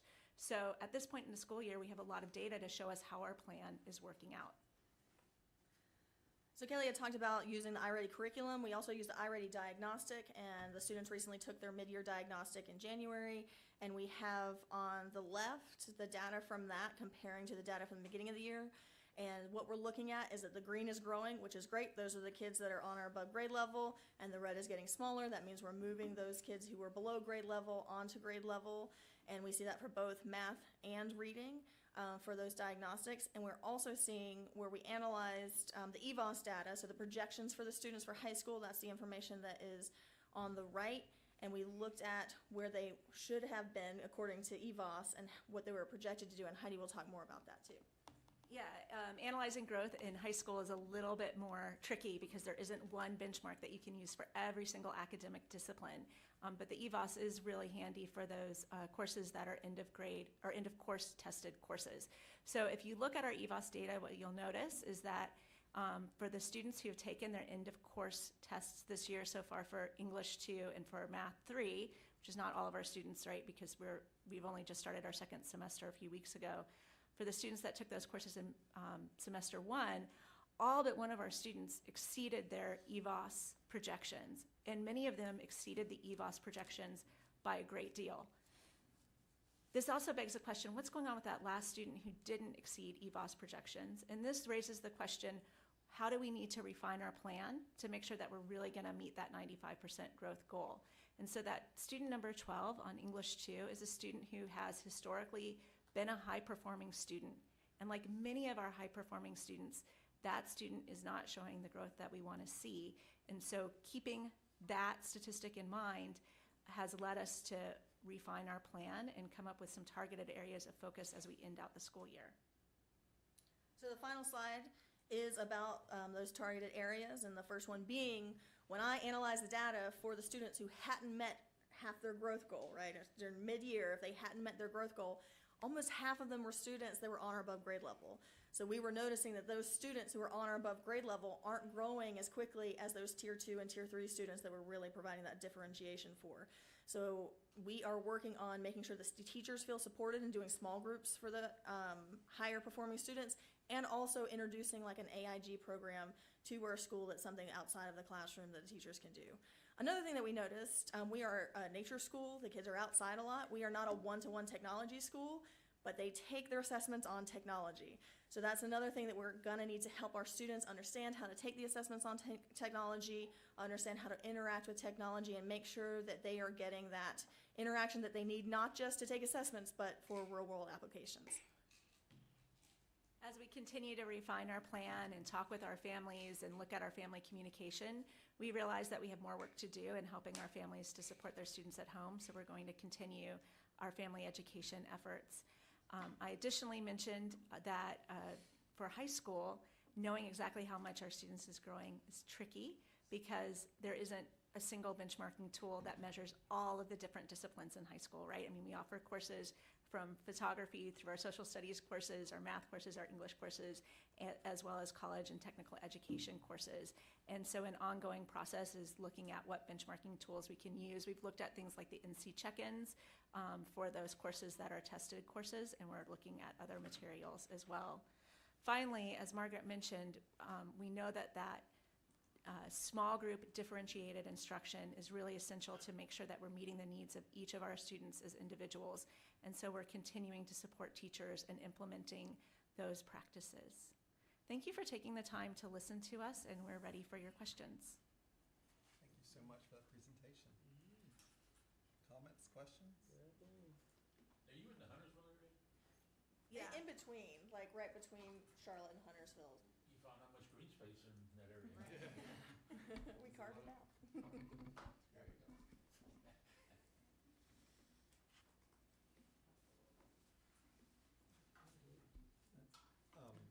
I'll say, actually, it's a real pleasure to meet you. You probably don't know this, but I've probably gotten more phone calls and mail that was belonging to you than to me.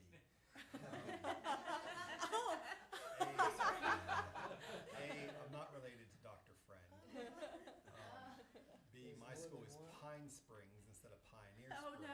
Wow. But we are the pioneers. Oh, ouch. Wow. Our So if mascot is If you get any Salamander. mail meant for Holly Springs, send it my way. It's the Green Project. That is so When funny. I Googled their school, I actually opened your website. I went back and did it again. Now, what does your board look like, ethnicity-wise? We have we have 8 board members. We have 2 African American board members on our board.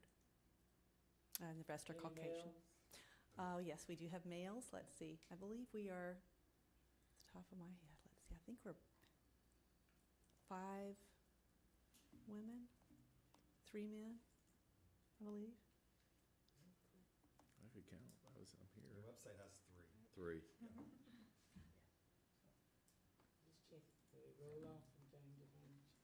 And just FYI, I see minutes for December, but not January or February for board meetings tonight, so. I'm not sure who posts them. Yeah, I have one question about absenteeism. Is that a concern for you? Student absenteeism? I mean, yes, especially since COVID, we have seen a change with absenteeism. But we have it's part of our MTSS program that we connect regularly with families. We send them regular letters when they have missed. We make sure that we can help with anything, either connect them with community resources if there's something going on there, or help them understand the importance of coming to school and being here and on time too. Yes, but it is a part of our program. That's something that we see whenever we asked teachers to give us lists of students who they're concerned about academically, or when I had the growth conversations with the teachers, each student was listed out and they had to write what would help this student grow. Many of them were concerned about absenteeism, so those are individual meetings with the teachers and with a member of the MTSS team about how we can improve that. Yeah, I guess you participated in remote learning during COVID. Did you offer remote learning? So did you offer devices? Because I know you're like a low device school. Yes, and we've also continued a blended program too since COVID for students that needed to do that as well. All right, Abigail, good to see you again. Thank you. I know your mom's proud of you. You are one of the founders. Do you feel like the vision that you started with, you're still on the path of getting that vision? Absolutely. I do think, so last year, the board asked for our staff to create a metric so we could measure our mission, because I won't be here forever. We don't think, I don't know. But anyway, we did want to make sure that our mission carried through. And so over time, that can be sometimes hard when you have such a mission of getting kids outside and doing this and doing that don't always fit in those little boxes sometimes for data. So we asked our staff to come up with a metric to help us define it through data that we are actually meeting our mission, and they did a fantastic job of that. Presented that to us last summer, and that is also being implemented to ensure that we do stay on course. All right. Thank you very much. Thanks for coming in today. We appreciate it. Thank you. Taking the drive. Thank you. Okay, I think we're going to break for lunch. It's 12:45. Why don't we plan to reconvene at 1:35? That works. Sounds good to me. All right, break for lunch. Come back at 1:35.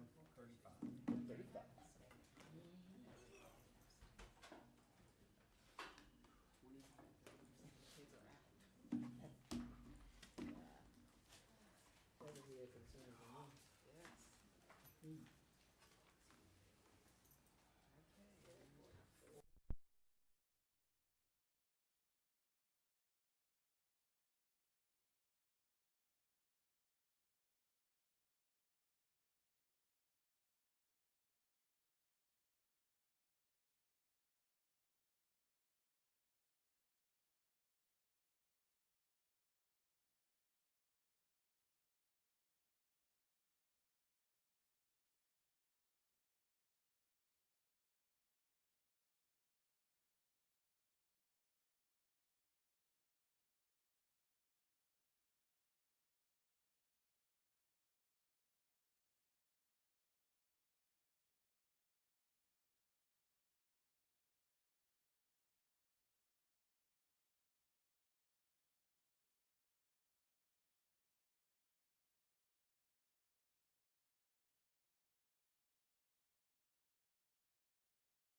your back. Here we go.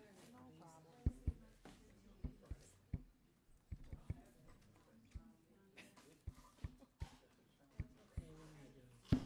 There we go.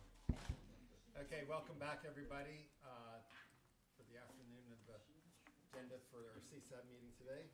I'm going to turn it back over to Ms. Nowinski, and we have several schools to hear from this afternoon. And just a reminder, each school will have 15 minutes, and then we'll have 5 minutes for Q&A.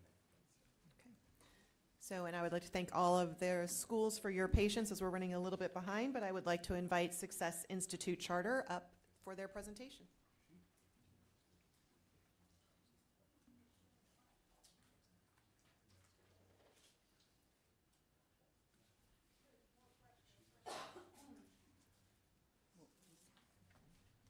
Good afternoon, Tina Williams, Executive Director of Success Institute Charter School.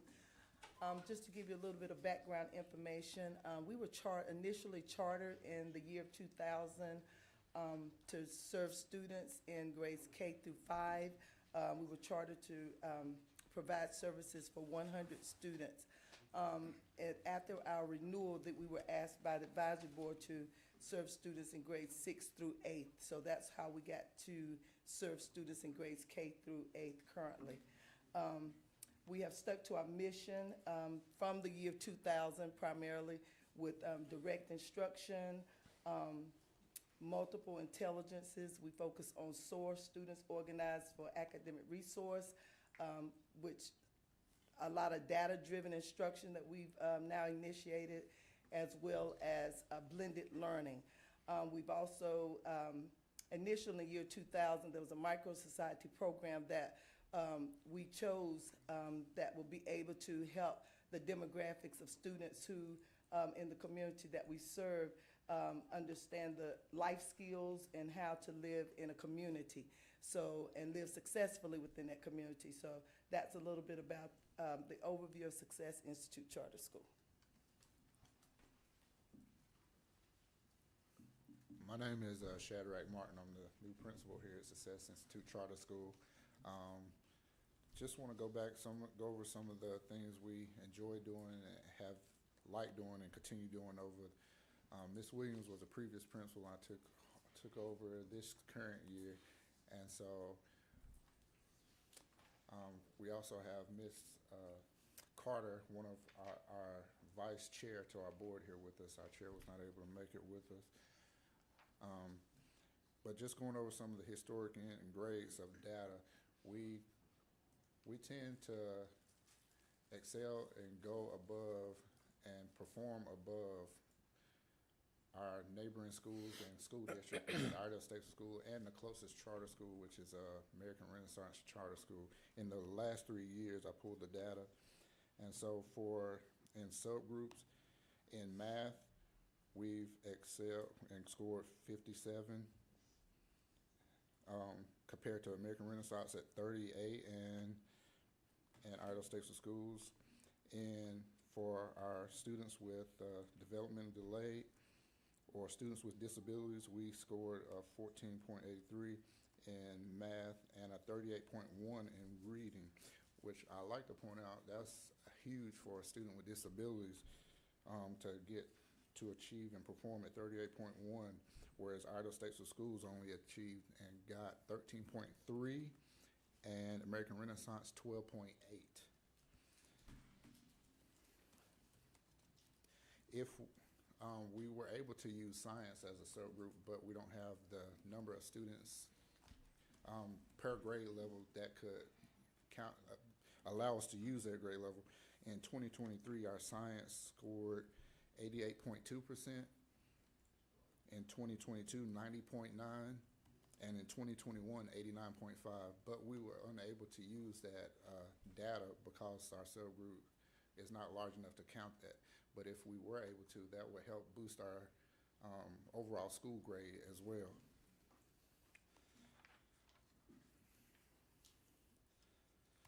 Our performance for 2023 was a 50, 2022 a 48, and 2021 a 45. So the last 3 years, even through COVID, we're still growing as a school.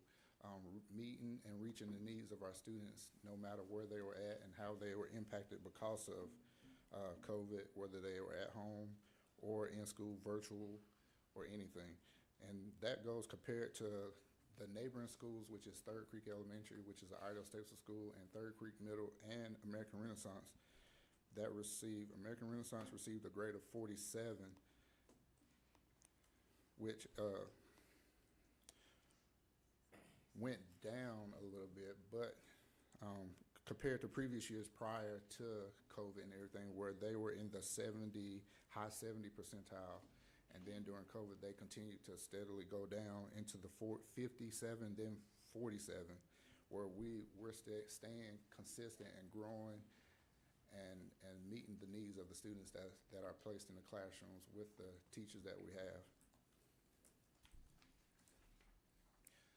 Last year, Success Institute was able to use failure-free reading for the 22-23 school year, and using that data and getting information with our reading scores, Success Institute, all students, their grades on the ELGs went up 9.1% by using this platform. The African American students increased their scores by 7.1%.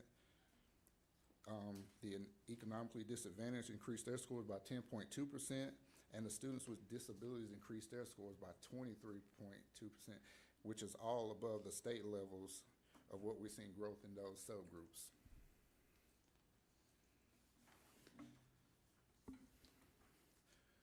We continue to use iReady to track data, and with beginning of year progress and mid-year progress, and what we saw this year is nothing different from what they've performed with over the last 20 years.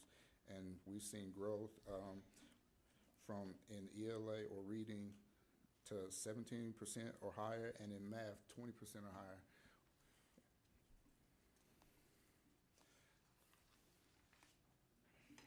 Our attendance summary from just this school year, from August 23 to February, we have 65 students that have missed at least one day of school out of our 91 students, which after you add it up between the days and all the students came up to 523 days. But out of those 523 days, 378 of those days were excused medical absences.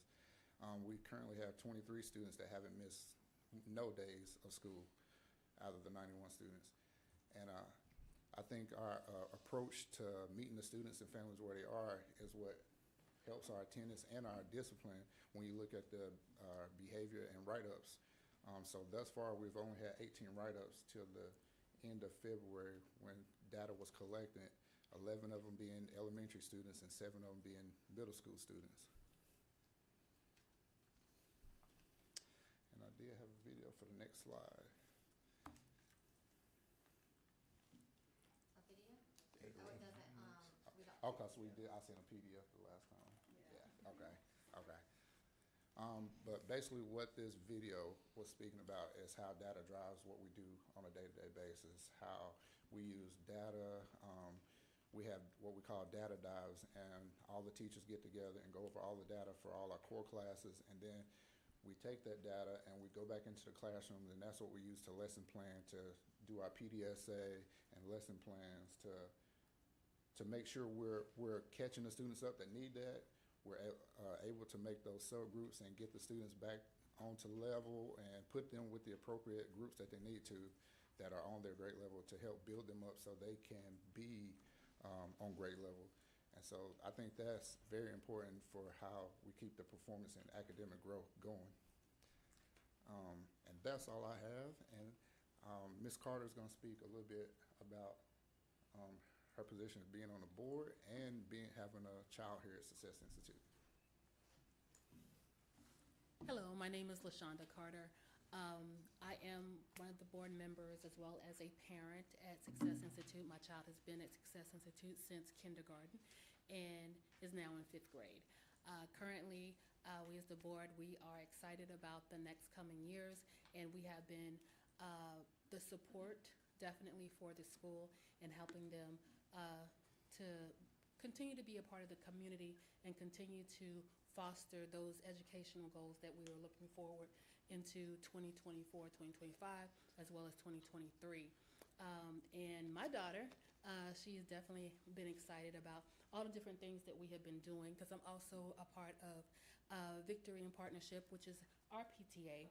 And so we come up with different ideas of how to foster other activities, not only just in the classroom, but outside the classroom, in regards to like cultural enrichment, understanding different cultures, having dance, the proms, the junior proms, the field days.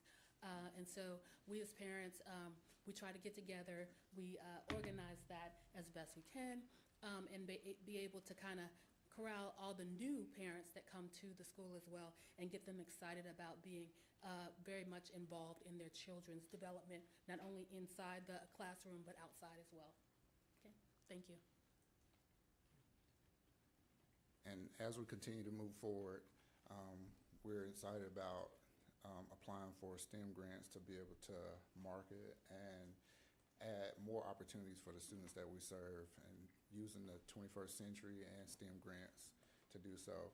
And we're also getting the parents more involved than what typically happens, a model that came from working in various public school districts where we have family engagement nights. And so on report card nights, all families are welcome to come into school. We have all the teachers so they can meet with them. Plus, we have a plethora of community resources that are there. Like our last one, we had 18 community resources, and they set up their tables like a job fair almost, and they were able to get resources and information on whatever the parents needed, from public health to the YMCA to the sheriff to the community college and everything like that. And I think that's important for all families to have that access to that resource for their student and for themselves. And that's all we have. Questions, please? Questions from board members? All right, as a fellow Statesvillian, we live there. Success Institute, y'all been you're a very vital part of our community in Statesville. And my question comes up just from the charter school thing is, how do you survive with just 91 students? Tell us your story so people know your community and how you survive. Tina's been there forever.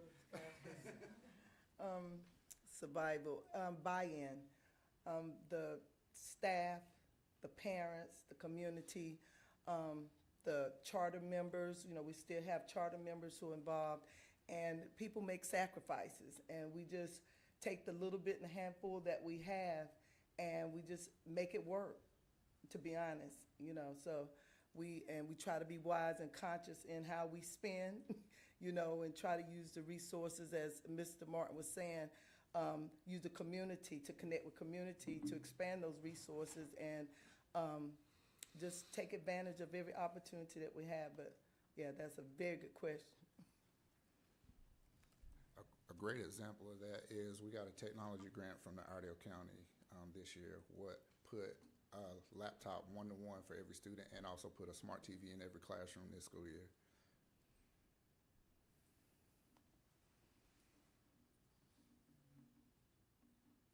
One item, I think I've become known as this guy who points this out every month, but board minutes.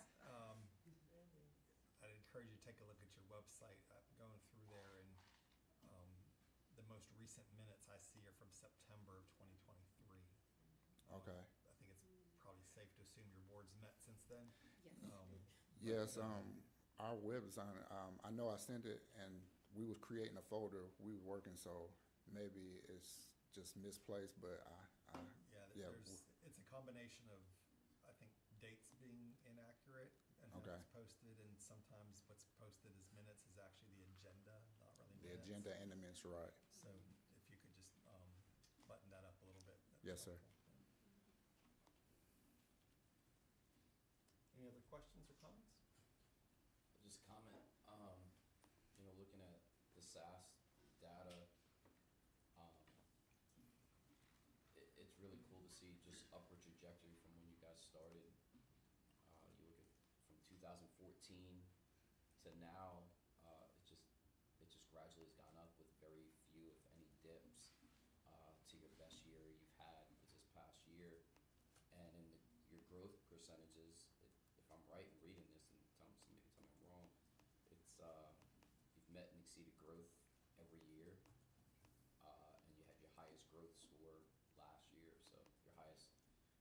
experience and growth score both last year. It looks like things are going in the right way. So. Thank you. And that was one of the things that I did look at when coming on as a principal. I saw that the school did have a high number of transition of students. And so typically every year in the 20-year span, they have an average of 7 to 13 students from 5th to 8th grade that transition out while only bringing some in. And that makes it hard for testing because we don't know where they were grade level wise coming in and just trying to get them to that level. And then also at the elementary from kindergarten to 4th grade, it was 11 students on average in the past 20 years that was in somewhere between kindergarten and 4th grade would leave success, and then the parents, once they dip down in public schools, they would bring them back to success to try to get them back up to where they were when they left. Well, maybe I'll turn that into a question, I guess. Everything's going up. You're past where you were before COVID, where you started. Growth was one of your top 3 years, and you exceeded growth. In just kind of the 5-second world, how do you go from like good to great? How do you get to that next level? And I mean, what is going to be what's the key? What's the piece? Relationships, data dives, and engaging parents in part of the educational experience for their students. That was good. I appreciate it. In a couple of those seconds, He had 3 seconds to go. Okay, did he use all of them? No. Okay. The students also are taught to track their data. So it's not just the teachers, the PDSAs are used, the students are actively collecting data, we're communicating that data with parents. When we have those dialogues or those parent nights, we allow parents to engage in those activities so they could actually see. They have monthly math tests. We use the check-ins. We use ELA. So we're using data from other release tests and other things that will help them monitor. So we've allowed them to take clean ownership of their learning as well. So that helps a lot. Now, what format is the data in for the kids? How do they present it? Is it paper, pencil, computer, online, or just what? A lot of paper pencil. So we have charts, and we post those charts within their classroom. So they may take their iReady data, their login, and they may use those numbers. And when they look at those numbers, that information is tracked. So when we initially say start in August, that chart is flipped, so you see more red, but by February, we see more green. So looking at that data and letting them take that personal ownership and also allowing incentives. So past the Ushery Micro Society, I mentioned that, they come in and he uses those incentives to help them to drive their interest with careers and bringing in speakers and talking to them about learning and how to learn best, and then use substance novels, various approaches to help build that interest.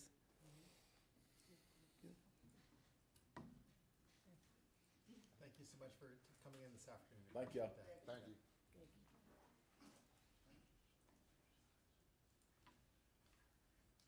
Okay, next up, we have the Experiential School of Greensboro. I do see that they are online. I don't believe we have anybody here in person today. Right? Yeah, that's right. So I see, Beth, will you be presenting today? No, ma'am. David Jarman presenting. Hi, David. Okay, go ahead. All right. Well, good afternoon, everyone. My name is David Jarman. I have with me today my board president, Dr. Layla Villaverde, my board secretary, Dr. Joanna Lauer, board member, Dr. Carl Lashley, and my curriculum facilitator, Ms. Beth Meyer. And we are a school, a free public charter school. We serve students in grades K through 8, located right here in downtown Greensboro. Our mission here is to educate creative, critically engaged citizens using an experiential curriculum that extends the classroom into the downtown Greensboro community. Our students meet their academic learning goals through an instructional program that centers on the pillars of experiential education, design-based learning, and social justice. This year is my first year here at TESG, and I was brought in to improve 6 district goals. Those goals are student culture, staff culture, instruction, enrollment, family outreach, and community engagement. When we look at our academic data, we want to highlight several areas. We met growth in reading and in math in 22-23 school year. The school growth was met for students that identify as Black. We also had students, Hispanic students, who had a +8% improvement. We had 2 or more race students at a +3%, and students with disabilities a +8%. That was a very good sign of increased proficiency there. Also compared to the district, compared to the Gilbert County School District, which we compared our scores to. We had 100% of our students in Math 1 who met proficiency on the EOC. We also need to note that our former school leadership did not properly plan for the administration of the EOG test. For that reason, there was chaos felt from test administrators and also felt by our students. We feel that the test scores were a reflection of that chaos. There was a dip in our math scores in our 7-8 house due to the fact that we had a lot of teacher turnover in the 22-23 school year, plus the use of Elevate. Elevate is a online platform that impacted the quality of instruction that was given in the 7-8 house. And because of that, we feel that that impacted those scores as well. The past pandemic scores showed that we were making progress, and now we are moving towards those pre-COVID scores. When we look at our MAP scores on our chart here in comparison to our EOG scores, it shows a better picture of our overall performance. Our first year EOG scores so that we can effectively carry out our philosophy and do well on our EOG test.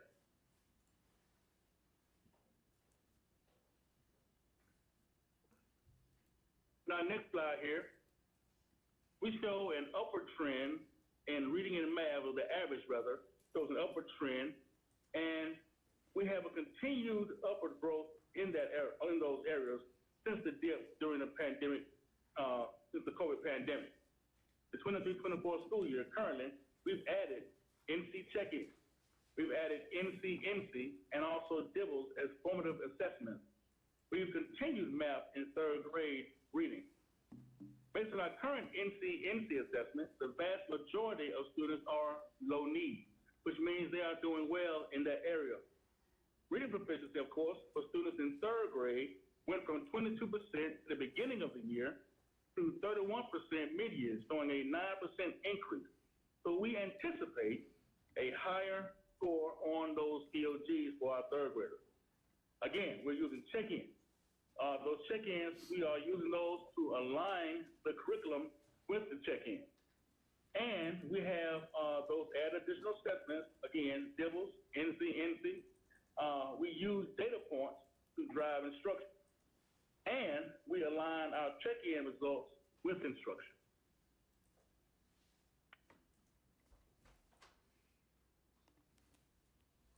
Our current academic goals center around our first goal is that 75% of students will demonstrate growth annually in math as evidenced by results from a nationally normed assessment administered 3 times per year and state EOG tests.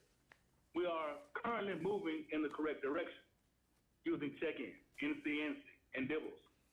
Our second goal, 75% of students will demonstrate growth annually in reading as evidenced by results from a nationally normed assessment administered 3 times per year and state EOG test. Again, using check-in, using DIBELS, NC-NC.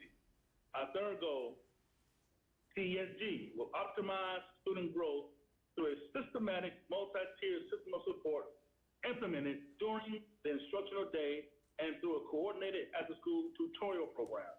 So with MTSS, we are focused on core instruction at the current moment. We spend extensive time on MTSS and a targeted tutorial program that targets students in 3rd grade through 8th grade. And we are focused on math and tutorials because math is our lowest area in instruction.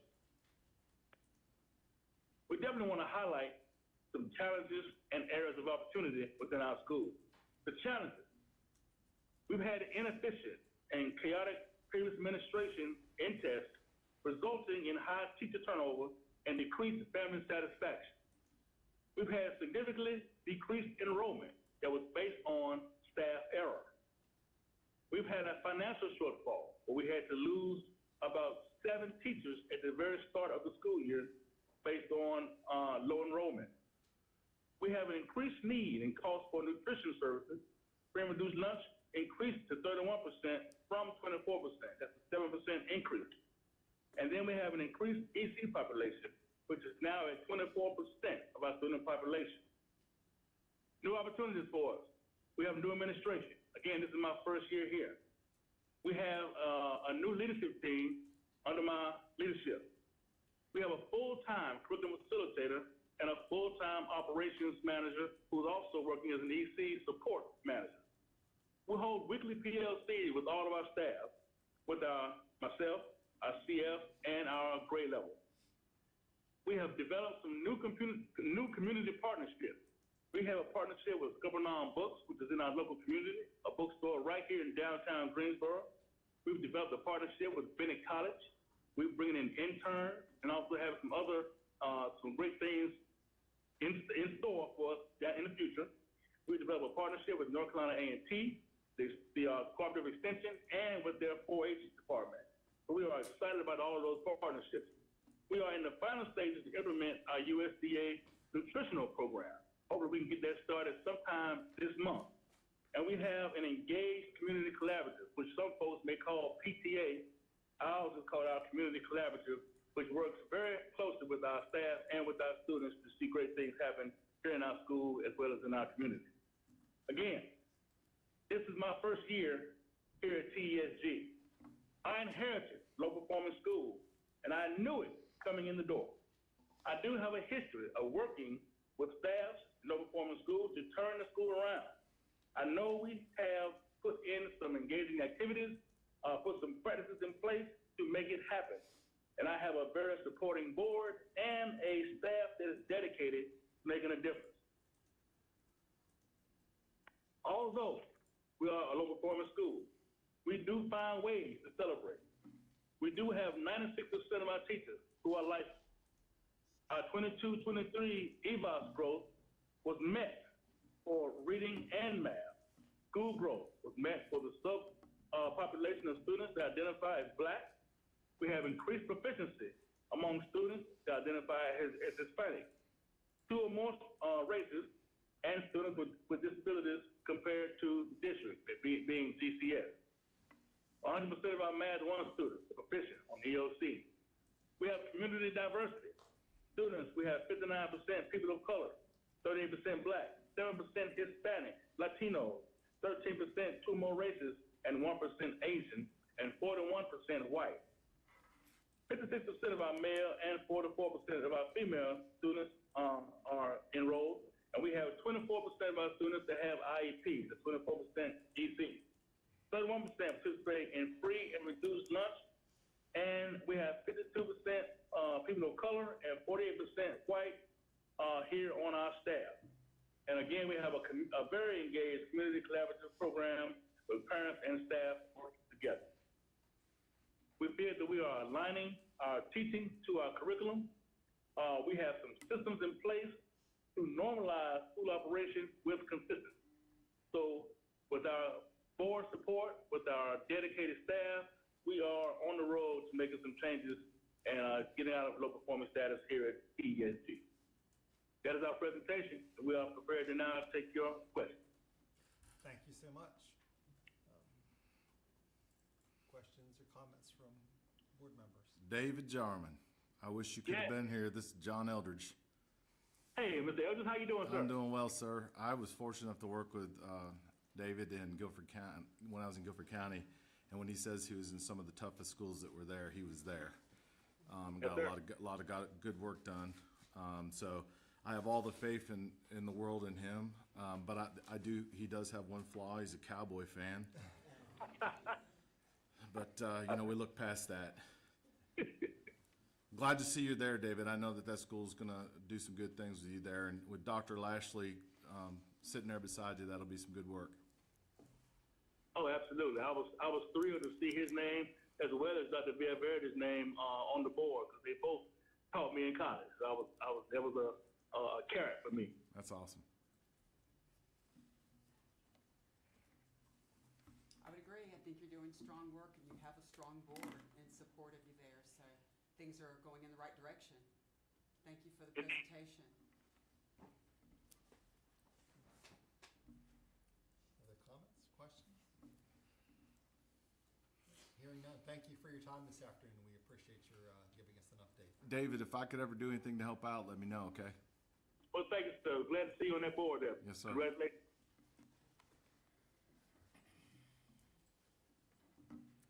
Okay, next we have the Institute for the Development of Young Leaders. You want to come up and present?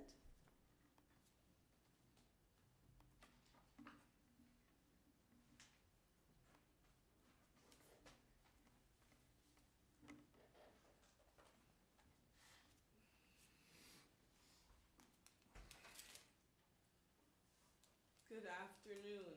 May I introduce you to our school board chairman, Dr. Christopher Edwards. And with me, I am the chief executive officer as well as functioning as the principal over the last year and a half. And I have board chair, Dr. Jennifer Rounds Bryant with me, board chair Latoya Williams, board member Latoya Williams, Dr. Jennifer Rounds Bryant, and two staff persons from the Institute for the Development of Young Leaders. Dr. Edwards. So I've been charged with the task of giving the mission and the vision.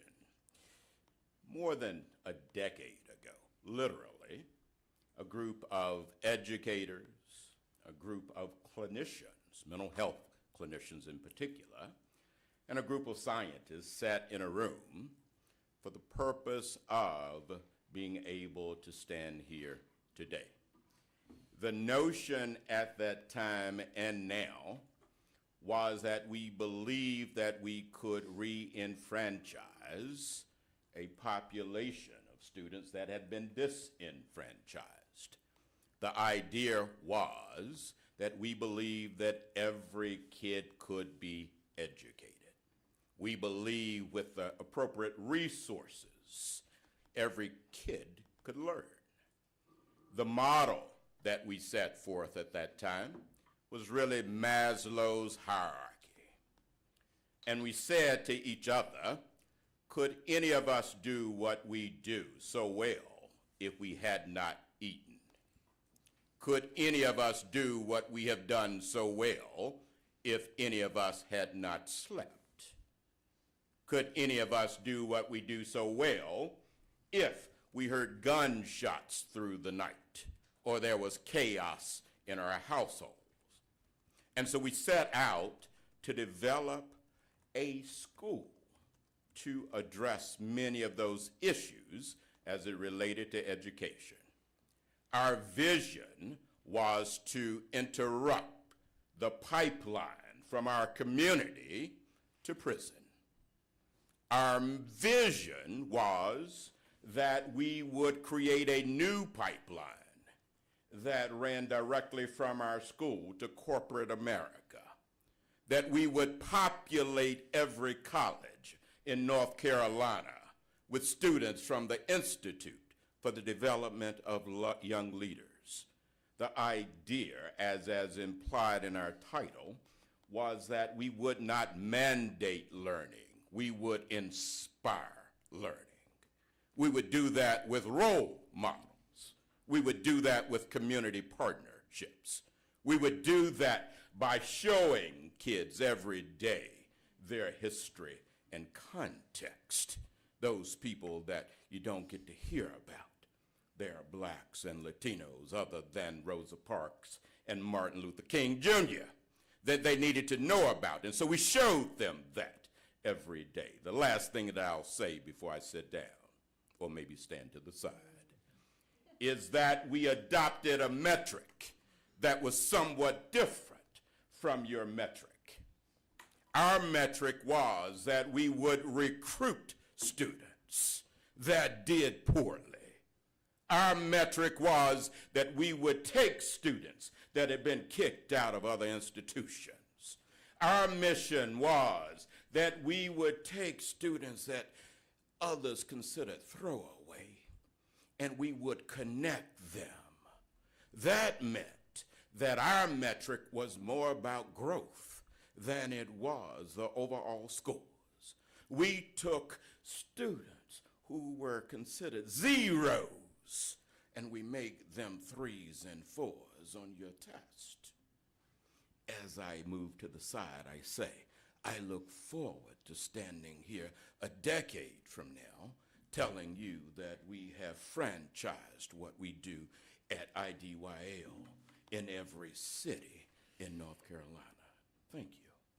Thank you. Thank you, Dr. Edwards. We've had a lot of exciting things happen over the past year. It is our lofty goal that 85% of our students will show proficiency on the ELA and math state assessments. We are serving approximately 405 students currently, and it's a kindergarten through 8th grade charter school. We have 2 classes per grade. The next slide shows the EVOS scores, and we see it in from 3 different years perspective. What you will notice is that by the 3rd year of this analysis, all grades are meeting or exceeding expected growth. The growth index for our, and that's in ELA, let's look at math. The next page, you'll see that the math data shows that we've exceeded expected growth, and in the most recent year, we've exceeded at every grade level with the exception of 4th grade, which we met expected growth. Our academic growth performance score is 95.8. That means that we've grown our children to a level where we're identified as the top 5% of performance growth in the state of North Carolina for any school taking the end of grade exams. We've worked really hard and we've been really intentional so that over the course of the last 3 years, the trends would show that our students who stay at Ideal gain a lot of academic growth and they're closing achievement gaps. Across grades, we see that the math growth index more than doubles each year from 21 to 23. And in the last year, all cohorts met or exceeded growth in reading and math within that 3-year. Some of what we've used to deliver this success has been coaches to professionally develop and grow our teachers. We've also used tutors and remediation. We have a block of time called data-driven instruction time, where we take all of the assessment results, we dive into them, we come up with a plan to remediate, and during the school day, we remediate the students based on what the gaps are that they have performed on their performance assessments. Lastly, we have some challenges, absolutely. We struggle with teacher retention as teachers are fleeing the profession nationally, and we struggle with the transient nature of our population as people are coming in and out of neighborhoods and cities, and we have we are working on attendance for our students to become more and more regulated. So those are our challenges. You'll see that we have a great many successes. You want to talk to that? This is our curriculum director and vice principal. Hello, I'm Talea Moore. And for our successes, we've worked really diligent in creating a pattern and a culture at our school with making it a drug-free and safe school with very low discipline. We really work hard with working with our children with restorative practices, teaching them to use their voice and to have a safe space to come and talk with us so that they have the ability to become self-aware and self-sufficient. We have a high parent community engagement. We do monthly parent meetings and engagements with our parents. We just finished our Black History Wax Museum for the parents to see. This month we're working on an opportunity for reading with our parents, and we continue to do that every month. We provide food for them. We provide something for them to take back home with their students so that they can work with them, so that they can stay engaged and be partners with us. And we also have a target here for the Read to Achieve program, helping our third graders make sure that they meet the mark every year. We have a very strong ESL presence or ML presence in our school. Our population is about 60 Black and 40% Hispanic, and so we take pride in making sure that we're supporting our students in that area and closing the gap with the language barrier in written and verbal form. We have a high culture of achievement with our students. At our school, we don't set rules, we have expectations. Because people break rules, but you can't break an expectation. You either meet it or you're working towards it. So our students know they have to meet those expectations. We provide support and development for teachers through instructional coaching. Not only do we have a principal and several vice principals, but we also function as coaches. We are in the classroom with the teachers. We are co-teaching. We are mentoring. We are leading by example. We're digging into the data with our teachers, and so we know where they are, and we're there to be a support for them to grow and strengthen. We provide continual professional development through the school year, in-house and externally. If we're unable to provide professional development, we will find what we need to help our teachers to be successful. And then also we dedicate in-house professionals to support students with mental health and SEL services. We have in-house social workers and out-house. We have a very strong SEL program where everyone, the first 15 or 30 minutes of the day, speaks to some component of SEL, allows the students to self-regulate, to normalize their feelings before they even start the day. We also provide extended day for our students, Saturday Academy, and summer school, so that we are giving them extra opportunities and touch points for learning. And as Ms. Moreau said, we do DII during the day because we know some students can't stay after school. They're not always available for extended day or summer school. So we take that excuse away and we build in our schedule time to help tutor and remediate our students throughout the day. And then our teacher satisfaction, as recently as of last year, was at an 86.6%. And then we take those surveys and we use it to implement and improve ourselves every year. So with that, thank you. Thank you. Questions, comments from board members? You have a couple of documents on your website pertaining to school improvement, but they look like maybe the goals have already been met and it hasn't been updated. Do you have something that is updated as far as school improvement plan or assessment plan? These dates, the last target was May of last year or June of last year. We do. Yes. Wondering, yeah, you obviously are tracking data Yes. closely. Yes. You We have a meet plan that hasn't monthly. been uploaded yet. Yeah. We meet monthly, the school improvement team, and we collect information, discuss what our strategies are, and then we put that into the Indy Star system, and we need to pull that down, the PDF, and put it into the website. So thank you for noted. noticing that. Right, it'll show the good work that you're doing for Thank you. parents and the public. I think there's a way you could actually just link the NC Star up to your website. There's a way to where you can just give out it's a random username, password, and anybody can get in. Yeah. Okay. I think there's a way to do that without having to do any downloads or anything. Thank you. Your growth data looks pretty good. I mean, it looks like everything's moving in the right direction. Love seeing them up in that blue. Don't I know you guys Oh, do yeah. too. Thank you. We were 3 points away. We were at 52 for a performance grade score, and 3 points away, we would have changed the letter grade. That's So this we're- year. Yeah, That's this year. yeah. Yeah, it's pretty cool to see, your best year was last year, you know, and your growth is unreal, 95.8 Mhm. score, which blew away already pretty strong growth the last couple years, so, kudos to you guys and what you're doing, and starving for that next 3 points, and then after that, to, we're gonna franchise all over the state. Yes, yes. And the gentleman needs to take his show on the road.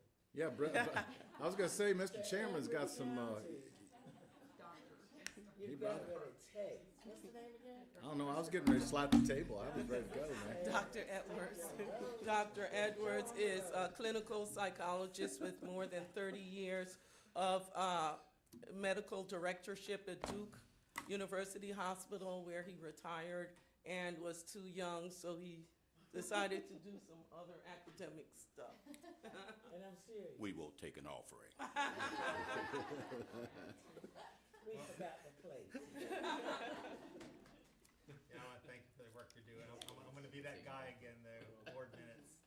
There's no minutes since February of 2022 Okay. on the website. So For the board. please make sure that's Okay. corrected. Thank you. We have that documented, so we'll get that loaded up for you. Yeah, that's big for Doctor, take care. for renewals. Like when renewal and stuff like that comes up, those things start to float to the top. So I'm sure you got them. You just need to get them up. Yes. Okay. Any other thoughts or questions? Are you still conducting the Saturday school? Yes. How is attendance on that? Yeah, attendance has been amazing this year. We have, on average, our focus is 3rd through 8th grade, and our average is over 100 kids. Ms. Bivens actually teaches the middle school 6th, 7th, and 8th math on Saturday Academy, and they do a great job incentivizing it. And then the children never know what they're going to get from Saturday to Saturday. So it could be a free dress, it could be ice cream, pizza. Yeah, go ahead. Hi, my name is Aaliyah Bivens. As Talea mentioned, I teach Saturday Academy as well as middle school math at our school. On average, we have about 110 students who join Saturday Academy virtually on Zoom. During that program, we do an hour and a half of reading instruction and an hour and a half of math. So we have about 110 students in grades 3 through 8 that join us every Saturday for both of those. I was about to ask, and it's all virtual? Yes. What do you got? Just out of curiosity for me, in case I might pick something up off this. What do you all use to supplement that? Is that like Title I dollars, or what pays for that program? Yes, it is Title I dollars.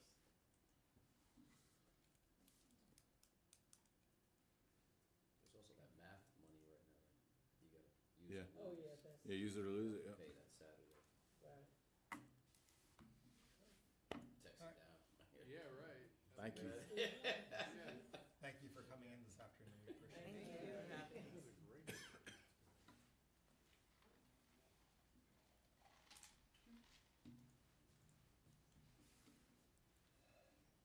Okay, next I'd like to invite Veritas Community School to come up and present.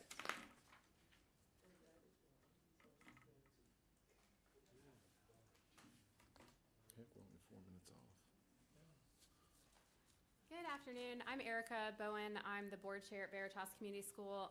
Unfortunately, our head of school is homesick with the flu, so I have two awesome other leaders here with me today. This is Charlotte Scott, who's our instructional coach and facilitator, and Mr. McCrae, who does, he is a counselor and heavily involved with our restorative practice work at school. I'm going to turn it over to them. Good day, board. Good day. Yes. We're going to actually start by presenting our mission as a part of our presentation here. As Ms. Erica said, I'm Johnny McCrae. I'm the restorative facilitator, and also I work as a dean of students at Veritas. This is my first year at Veritas, so I'm proud to be a part of the staff. Our mission is Veritas Community School empowers the whole child to excel academically and socially through rigorous instruction, daily wellness practices, and community engagement within a peaceful environment. We launch our students into the community as intellectually curious, healthy, and engaged citizens who are prepared for the future. We wholeheartedly believe in that mission statement. Our students and staff have been charged to engage with that mission statement and make it a part of their experience. A little bit of statistics that we're proud of this year that are on the trend upward from the previous years is, of course, we do have a new head of school, Ms. Christy Washington, who unfortunately couldn't be here due to illness.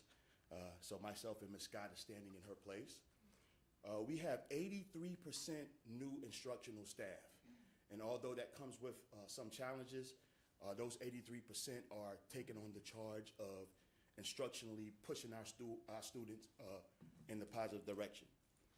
Something that's up that has not been up over the last couple of years is we have a 90% daily attendance rate. And we actually try to foster daily attendance by incentives and doing things to help encourage our students and staff to show up. We know showing up is half the battle. We have an 84% non-tardy rate from our staff, which is very, very important. For them to be able to serve our students, you have to be there and be there on time. And we have wholeheartedly pushed that this year. Little bit of our demographics. We have 2% English language learners. But one of the most stifling statistics about us is we are 98% economically disadvantaged. So we do experience some socioeconomic conflicts and disadvantages from the community. A little bit about our demographics. We have 72% of our student population is Black, 8.9% white, 8.9% is Hispanic, and we have 10.2% that are multi-ethnic. In the realm of our EC department, exception of the children department, we have 87.7% of our student body are non-IEPs students, and about 12.3% are does have IEPs. If we can go into the next slide. Some of our goals this year that we're looking at trying to continue to move forward is we would like to have 60% of our students that will meet or exceed growth projections on our EOI or end of year benchmark testing for reading. We want to push our students to have 50% of them meet or exceed growth projections on the EOI benchmark testing for math. And we want 60% of our students to score proficient on EOI benchmark testing for reading and math. I am proud to note, and the board may already know this, we have over the past 2 years won the Academic Growth Award, and I feel very, very proud about these achievements, and we're looking forward to push and get the Academic Growth Award this year. We're doing everything within our power, both academically and behaviorally and culture building to make sure we achieve this. Of course, as you move to the right, you see slight dip in our composite reading, math, and science scores for the EOG, but we are looking forward to building some new initiatives to get this data to trend upward here, with this being my first year, and also us having 83% new instructional staff. I feel proud that we will be able to move that in the right direction. I'm going to turn it over to Ms. Scott, our instructional facilitator. Hi, thank you. So what we've been doing in our conversations as a team is looking at where we've been to kind of figure out realistically where we can go.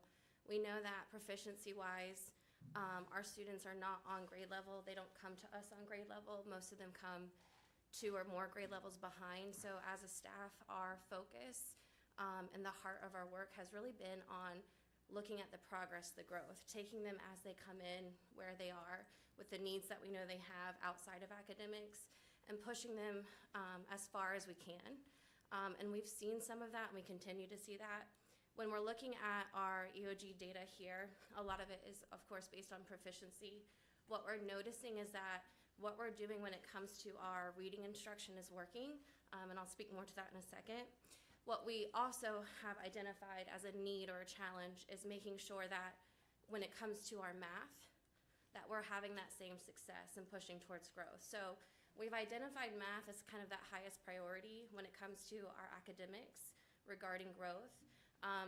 recognizing that in order to fill the gaps that we have with our students, we really need to give them as much differentiated, focused, intentionalized instructional time. And so it's been a matter of where can we find those little pockets.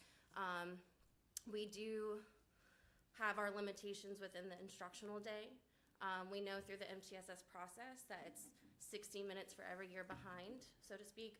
We recently had a training on that, so our teachers are also aware of how important it is to make up that time wherever we can find it.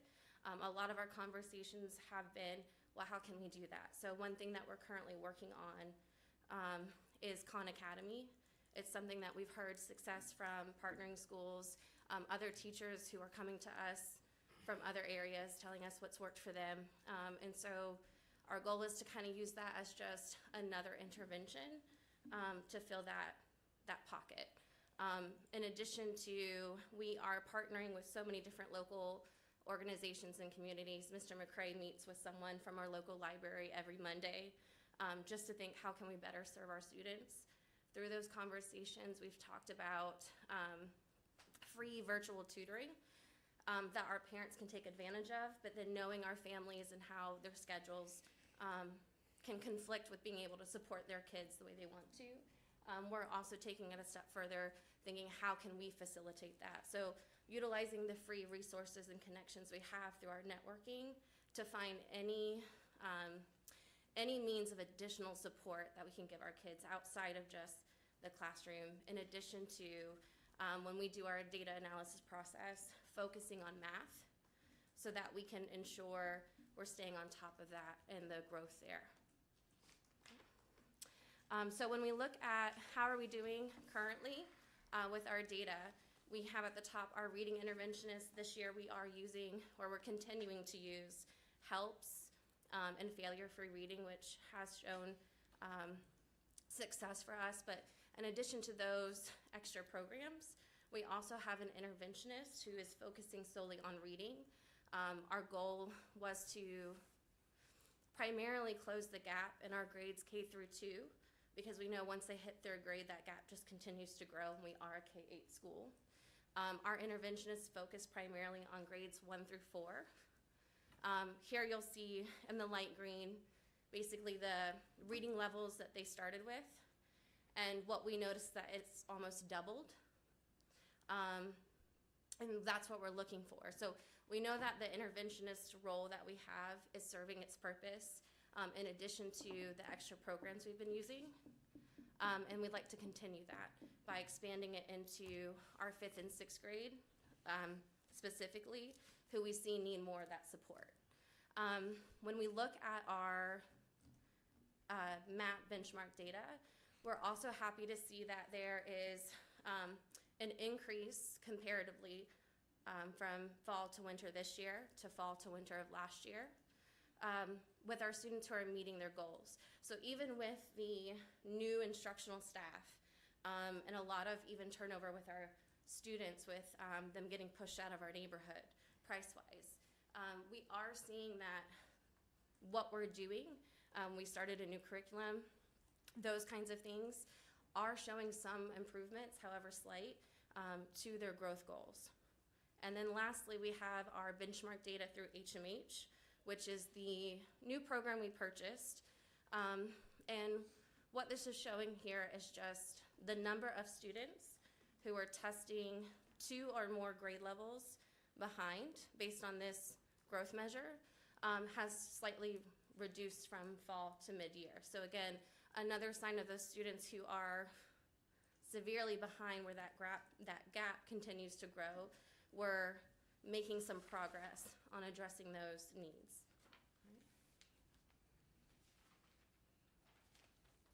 Thank you, Ms. Scott. As Ms. Scott alluded to earlier, some of the challenges that we face in our school community is we have student retention due to gentrification in surrounding community. Currently, the values of the real estate is going up in our community, and a lot of our students, socioeconomically, their family no longer can afford or find it challenging to afford to live in the community. So that changes up our demographics somewhat as well. Also, We have some teachers that are actually up for licensure, that are trying to go through the licensure process. And we all know that from COVID, a lot of the backup with Department of Public Instruction is causing some of them to actually wait on some of their things, their processes that they are achieving, but that's just a matter of time. We have low enrollment and funding for resources outside of PD and full staffing positions. Of course, we're looking at positive ways to interact in the community and, of course, raise and get funds to help combat that. We also have low parent involvement with participation in academics and school offerings or events. To combat that, we have Parent University every month, and we continuously try to push and engage our parents in that dialogue, the academic dialogue of helping us help their students be able to perform positively. And we also have some action steps that Ms. Scott will help share with you. So I spoke about some of them earlier. In regards to the academics, there are a lot of different things that we're doing, trying to cover all our bases. We're using the intervention programs, failure-free reading helps, and then looking into other opportunities to increase the amount of interventions our students are being provided outside of just the classroom instruction. This is all in addition to what we're working with our staff, our core instructional teachers, trying to coach them through understanding their content, their standards, what it is they're teaching, how to deliver the content, especially increasing student conversation in the classroom, really focusing on educating them about the data analysis process. So how do we know if a student didn't learn something that we taught? And if they didn't master it, why is that? How do we address that so that we're not getting to the end of a 2-week unit, half our class didn't pass, and now we have to go back and reteach. So really thinking about what are the best practices, making sure that our staff is educated on what those are, but also following through with them consistently and with fidelity so that we see the larger impact over time. So we've also got coaching through another partnership with UNCC. So it's a little bit of myself, another coach from UNCC, and then we also have a very effective, experienced middle school teacher who's stepping in to facilitate some of that as well. We also try to educate the parents. So we've been offering parent university sessions all the way from helping them understand Mr. McCrae's role with restorative practices in an effort to keep them in the class and learning, to the importance of attendance, which was another goal of ours from last year, is really trying to get the students here consistently and on time. Like I mentioned earlier, we're constantly seeking partnerships. We have a leadership program through a partnership that has really blossomed and impacted our students in their character, which impacts their performance in the classroom as well. But also looking for other schools that we can partner with to get ideas what has worked for them. Because we are a small school, we are K-8, trying to find others like us and seeing what are they doing, what's been working for them, what's been challenging, just to make sure that we're not staying inside a box, but we're really thinking outside of it.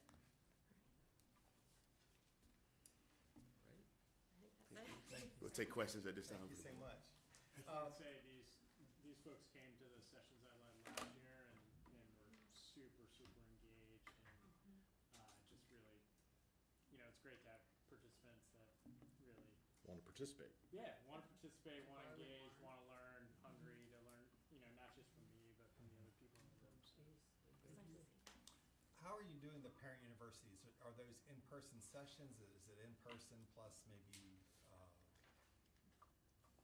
remote, like through Zoom, or they So right now, videotape that you send out? yeah, so right now it is in-person sessions. We put it on the school calendar so parents kind of know for the school year when to expect them. I don't believe we've done anything remote at this time, but that may be something to consider.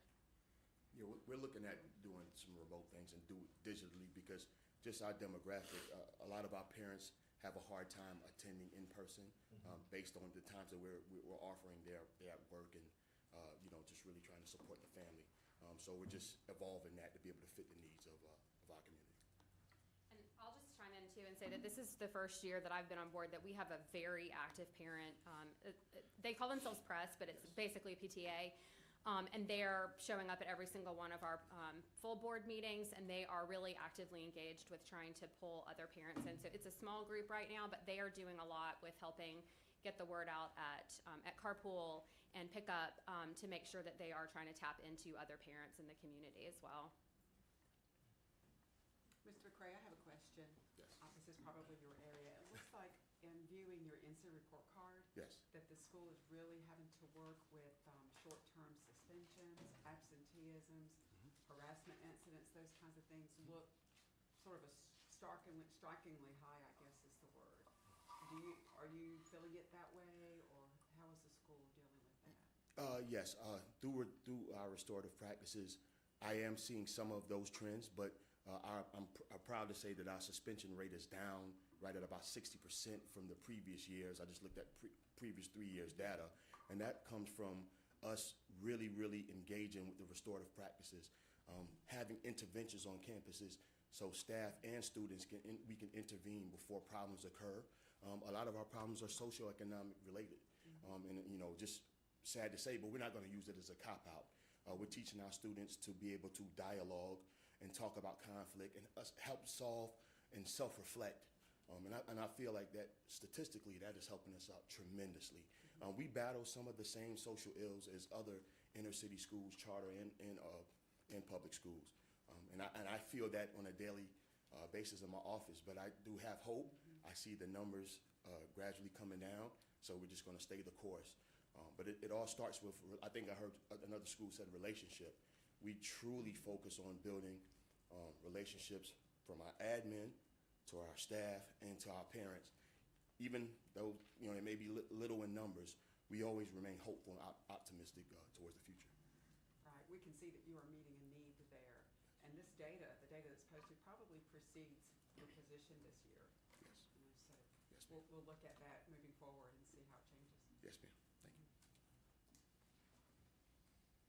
Other thoughts or questions? Thank you so much for coming in this afternoon. Thank you for having us.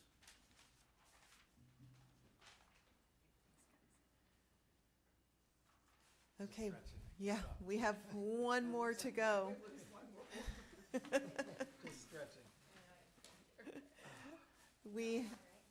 They're online. We have Davidson Charter Academy, and I did see Lori James online, and I think a couple of other names there. So you're welcome to go ahead and get started.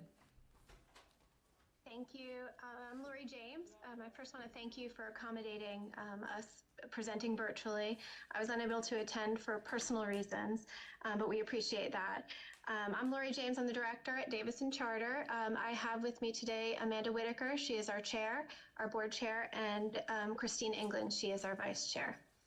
I just want to start with a little history of our school. We received our first charter application in 2017, and we went through our first 3-year cycle, and we received our renewal the past July. So we're very excited about that.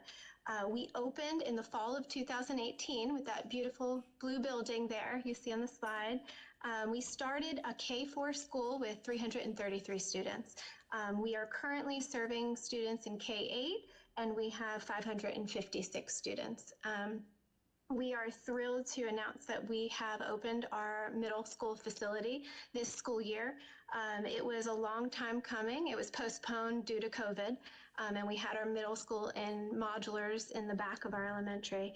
But this past fall, we were able to open the doors for our middle schoolers. You can go to the next slide. Thank you. Thank you. We are very proud of our students and our staff and our school as a community. We have worked extremely hard over the past 5.5 years to increase our school performance grade. And as of our scores from last year, we had overall achievement of 53.2. Our overall growth was at an 85.5%, which means our performance score was at a 60, which designated us as a C school. So we're doing a lot of celebrating this school year. According to our EOG data, our score for reading was a 50.3%, math at a 50.6%, and science at a 69.7%. We have noticed that you can stay on that side, thank you. We have noticed that our focus was heavily on math for the last few years, and our math finally caught up to our reading scores, and now we're focused on all instruction. So there has been improvement since the 2021 school year. If you're comparing the LEA differences in proficiency rate, we are the first charter school in Davison County. We get most of our students from Davison County and Lexington City. Geographically, we are closer to Lexington City. They're right down the block from us. But if you look at our scores, we are performing right in between both of those school districts. So we're pleased with that as well. Our subgroup data, we are noticing that we had increased, of course, our student body has grown, but we are noticing that our students with disabilities and our Hispanic populations are two of the areas that are not growing as much as we'd like. We do have an increase in numbers, but those are two of our areas that we are focusing on currently this school year. Some of the things that we are focusing on, we have 3 goals that we have been working on since our charter renewal when we did our self-study that hold true. We have adjusted them slightly to meet our current needs, but our academic goal is, of course, increasing proficiency. We are so proud of how far we've come, but we still have some ways to go. So our goal currently is to increase proficiency by 25% over the baseline in all academic areas and all of our tested areas. Currently, our math scores, our goal would be 64% proficiency. Our reading would be 62.5, and our science would be 87.5. We are doing a lot to reach those goals. In particular, we have clearly defined our instructional framework. We've come up with an education plan that really meets the needs of our students as well as our teachers, and we're providing solid professional development to support those students, to support our teachers, and so they're able to provide that firm foundation of classroom instruction. We have hired a reading interventionist this year who is supporting all of our reading instruction, and we have hired a master teacher leader, which is not only our BT coordinator, who she is also working as our MTSS coordinator, which has been so nice to have that level of support that is not necessarily the administrative team for our teachers to go to. Our next goal is our financial goal. So years past, and being a new charter, it's very difficult to retain teachers, and especially with the world of education and the way that it is. Our goal is to not only retain our teachers, but be able to grow our teachers and the current ones that we have. And so by doing that, we have to be competitive with the surrounding counties and the school districts. Our goal is, by the beginning of this upcoming school year, we will work towards the 5%, a minimum of 5% of the state salary schedule, and to increase the retirement benefits, because we do not currently participate in the state retirement, so increase that by 3%. We are working closely to incorporate some of that into our budget for this school year. And our operation goal, we have focused on a strategic plan since the school has opened, and we have changed so much and we have grown so much over the years that we are reestablishing what our 5-year strategic plan is. So our goal is, by the end of this school year, focusing as a board and the administrative team to redevelop our strategic plan to focus on additional growth and success.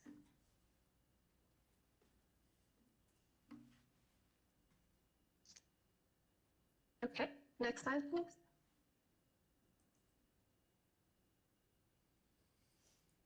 And so like everybody in education now, there are some challenges, and as a school, we're really working together as our community, not to let the challenges get us down, but to work and solve them together. And so obviously our academic performance, we do, when we have teacher turnover, or I'm sorry, student turnover, we do see students come in with significant gaps in reading and math. And it is really important that we meet those students where they are and grow them. We have adopted, or we're using M-Class this year for grades K through 5. We started to, we're giving the check-ins. This is the first year that we're doing that for those students in grades 3 through 8. And we're teaching our teachers how to read that data and use that to guide their instruction. We're also seeing that there's an increase of social emotional needs and behavioral concerns that are disrupting the learning.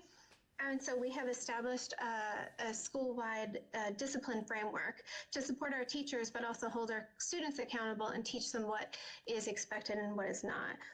We use Responsive Classroom in our school to teach students to not only give them a guideline of how to perform or how to behave, but to teach them the importance of just being a well-rounded community member or just a well-rounded student who cares about their learning. Parental support.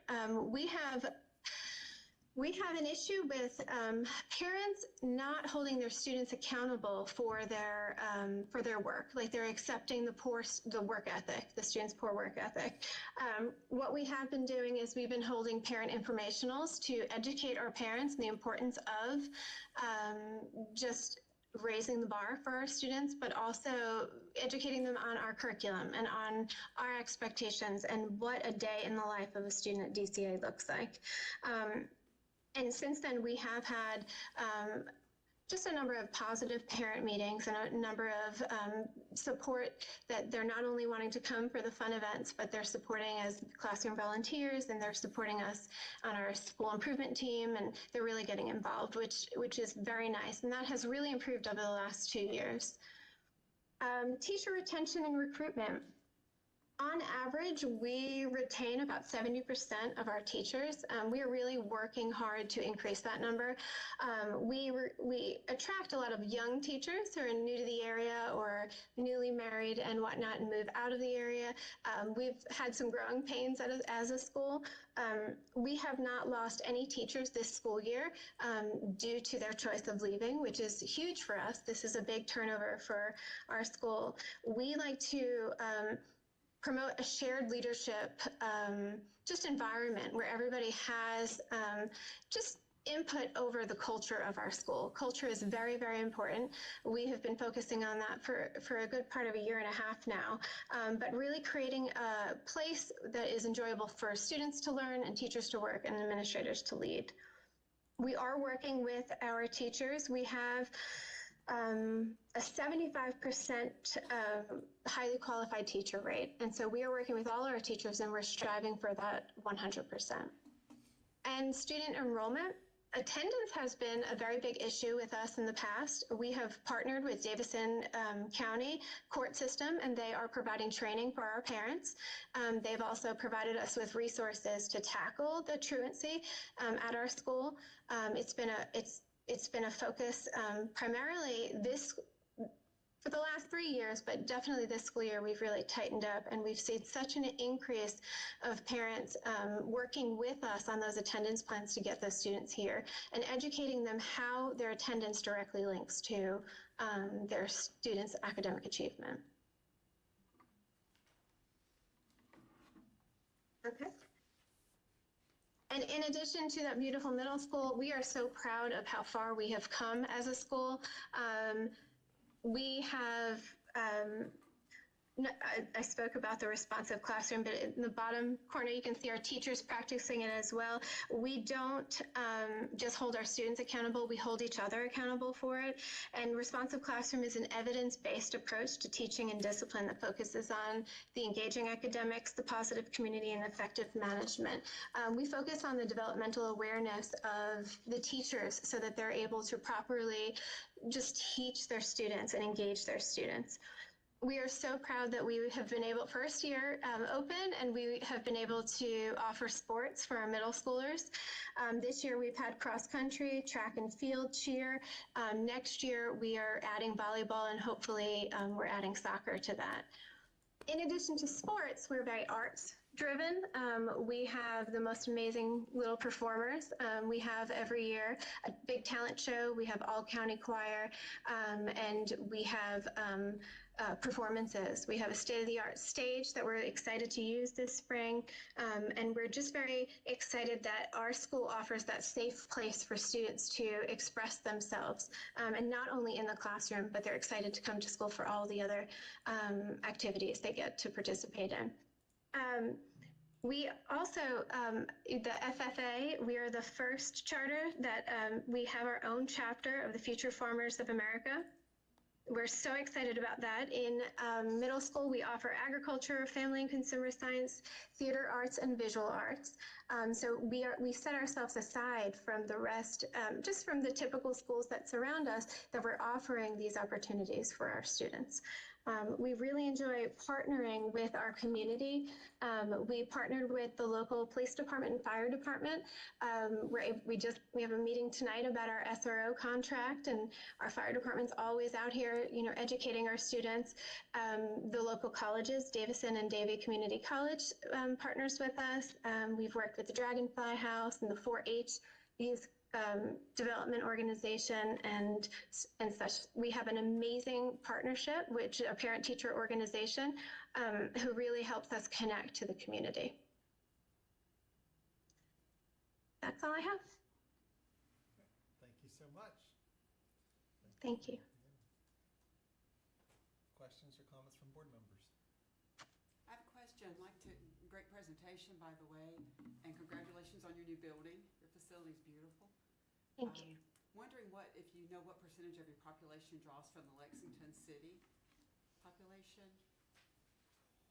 I do. In comp data, you're compared to Davison County schools.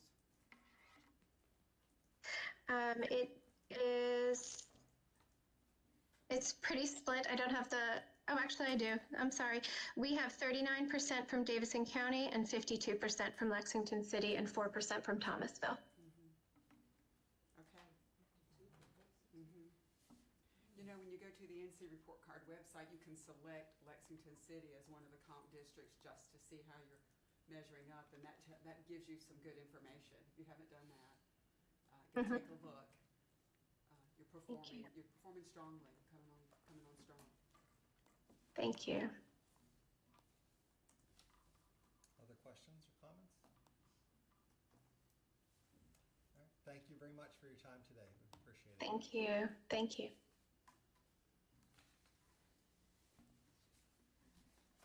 Okay. I actually do not have any updates, but I know Hilda wanted to. Did you say you had An announcement. Hilda has an announcement. Get over here.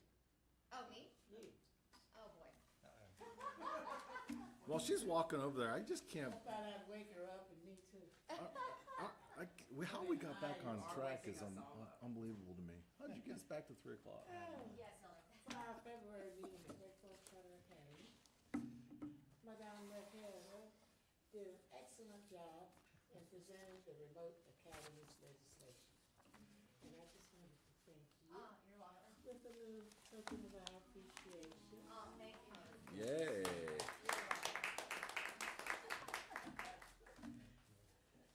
So am I correct, so next month, I know it's gonna be virtual. We have 2 more schools for renewal that we have to decide on. One is Children's Village Academy and the other is Movement Eastland, correct? Yes, Children's Village and Movement Eastland, yes. And that wraps up this year's cycle completely. That'll be the, completion of renewals, and we will, because it will be a remote meeting, we'll definitely be sending you any updates and materials you may need to review prior to via email. So just keep an eye on your DPI email, because a lot of times I have to send it through DPI if it's some type of shared link or document. Neither one of those schools will be doing any kind of presentation, right, at this time? Or is it just gonna be? At this time, we don't think so, but it will depend on how, if any of those recommendations or the information that we receive from other divisions changes. So, Okay. yeah. And then the other part of the agenda then is more low performing or continuing low performing. Correct, and then I will also be presenting the annual charter schools report. Yes. It comes around every year so fast, like, I don't even wanna look at the calendar to figure out that, Oh, we are? Today was the end? Today was the end. Oh. We have quite a few meetings, so. Okay, so actually, this was the. Oh, and RTO, yes. So this was actually the last month for the low performing presentations. So April will be the final renewals, charter, annual report, and RTO update and amendments. And you said you have 80 applications? Oh, For no, the no, next no. 2 years. We don't know yet. We haven't, I know, the deadline looked. is coming. Yes, but the application deadline is no. closing at the end of April. So in another month or two, I'll be able to tell you exactly how many you'll have. Okay, may I get a motion to adjourn? With no further business, I move that we adjourn. I'll second that. Yeah. I'm gonna assume all in favor. Yeah, I think we're all in favor. Aye. All right. All right. Church, 3 o'clock on the dot. 3 o'clock, yes. I did not mess up. I don't know how he does it. Yeah, I thought it was looking grim there in closed session. That was, Okay, Nikki, that was a good agenda, like, I like to say. We got the Make sure I those said are- hardly I nothing. mean, we dropped the 20-minute break, but it was worth it. That, Yeah, yep,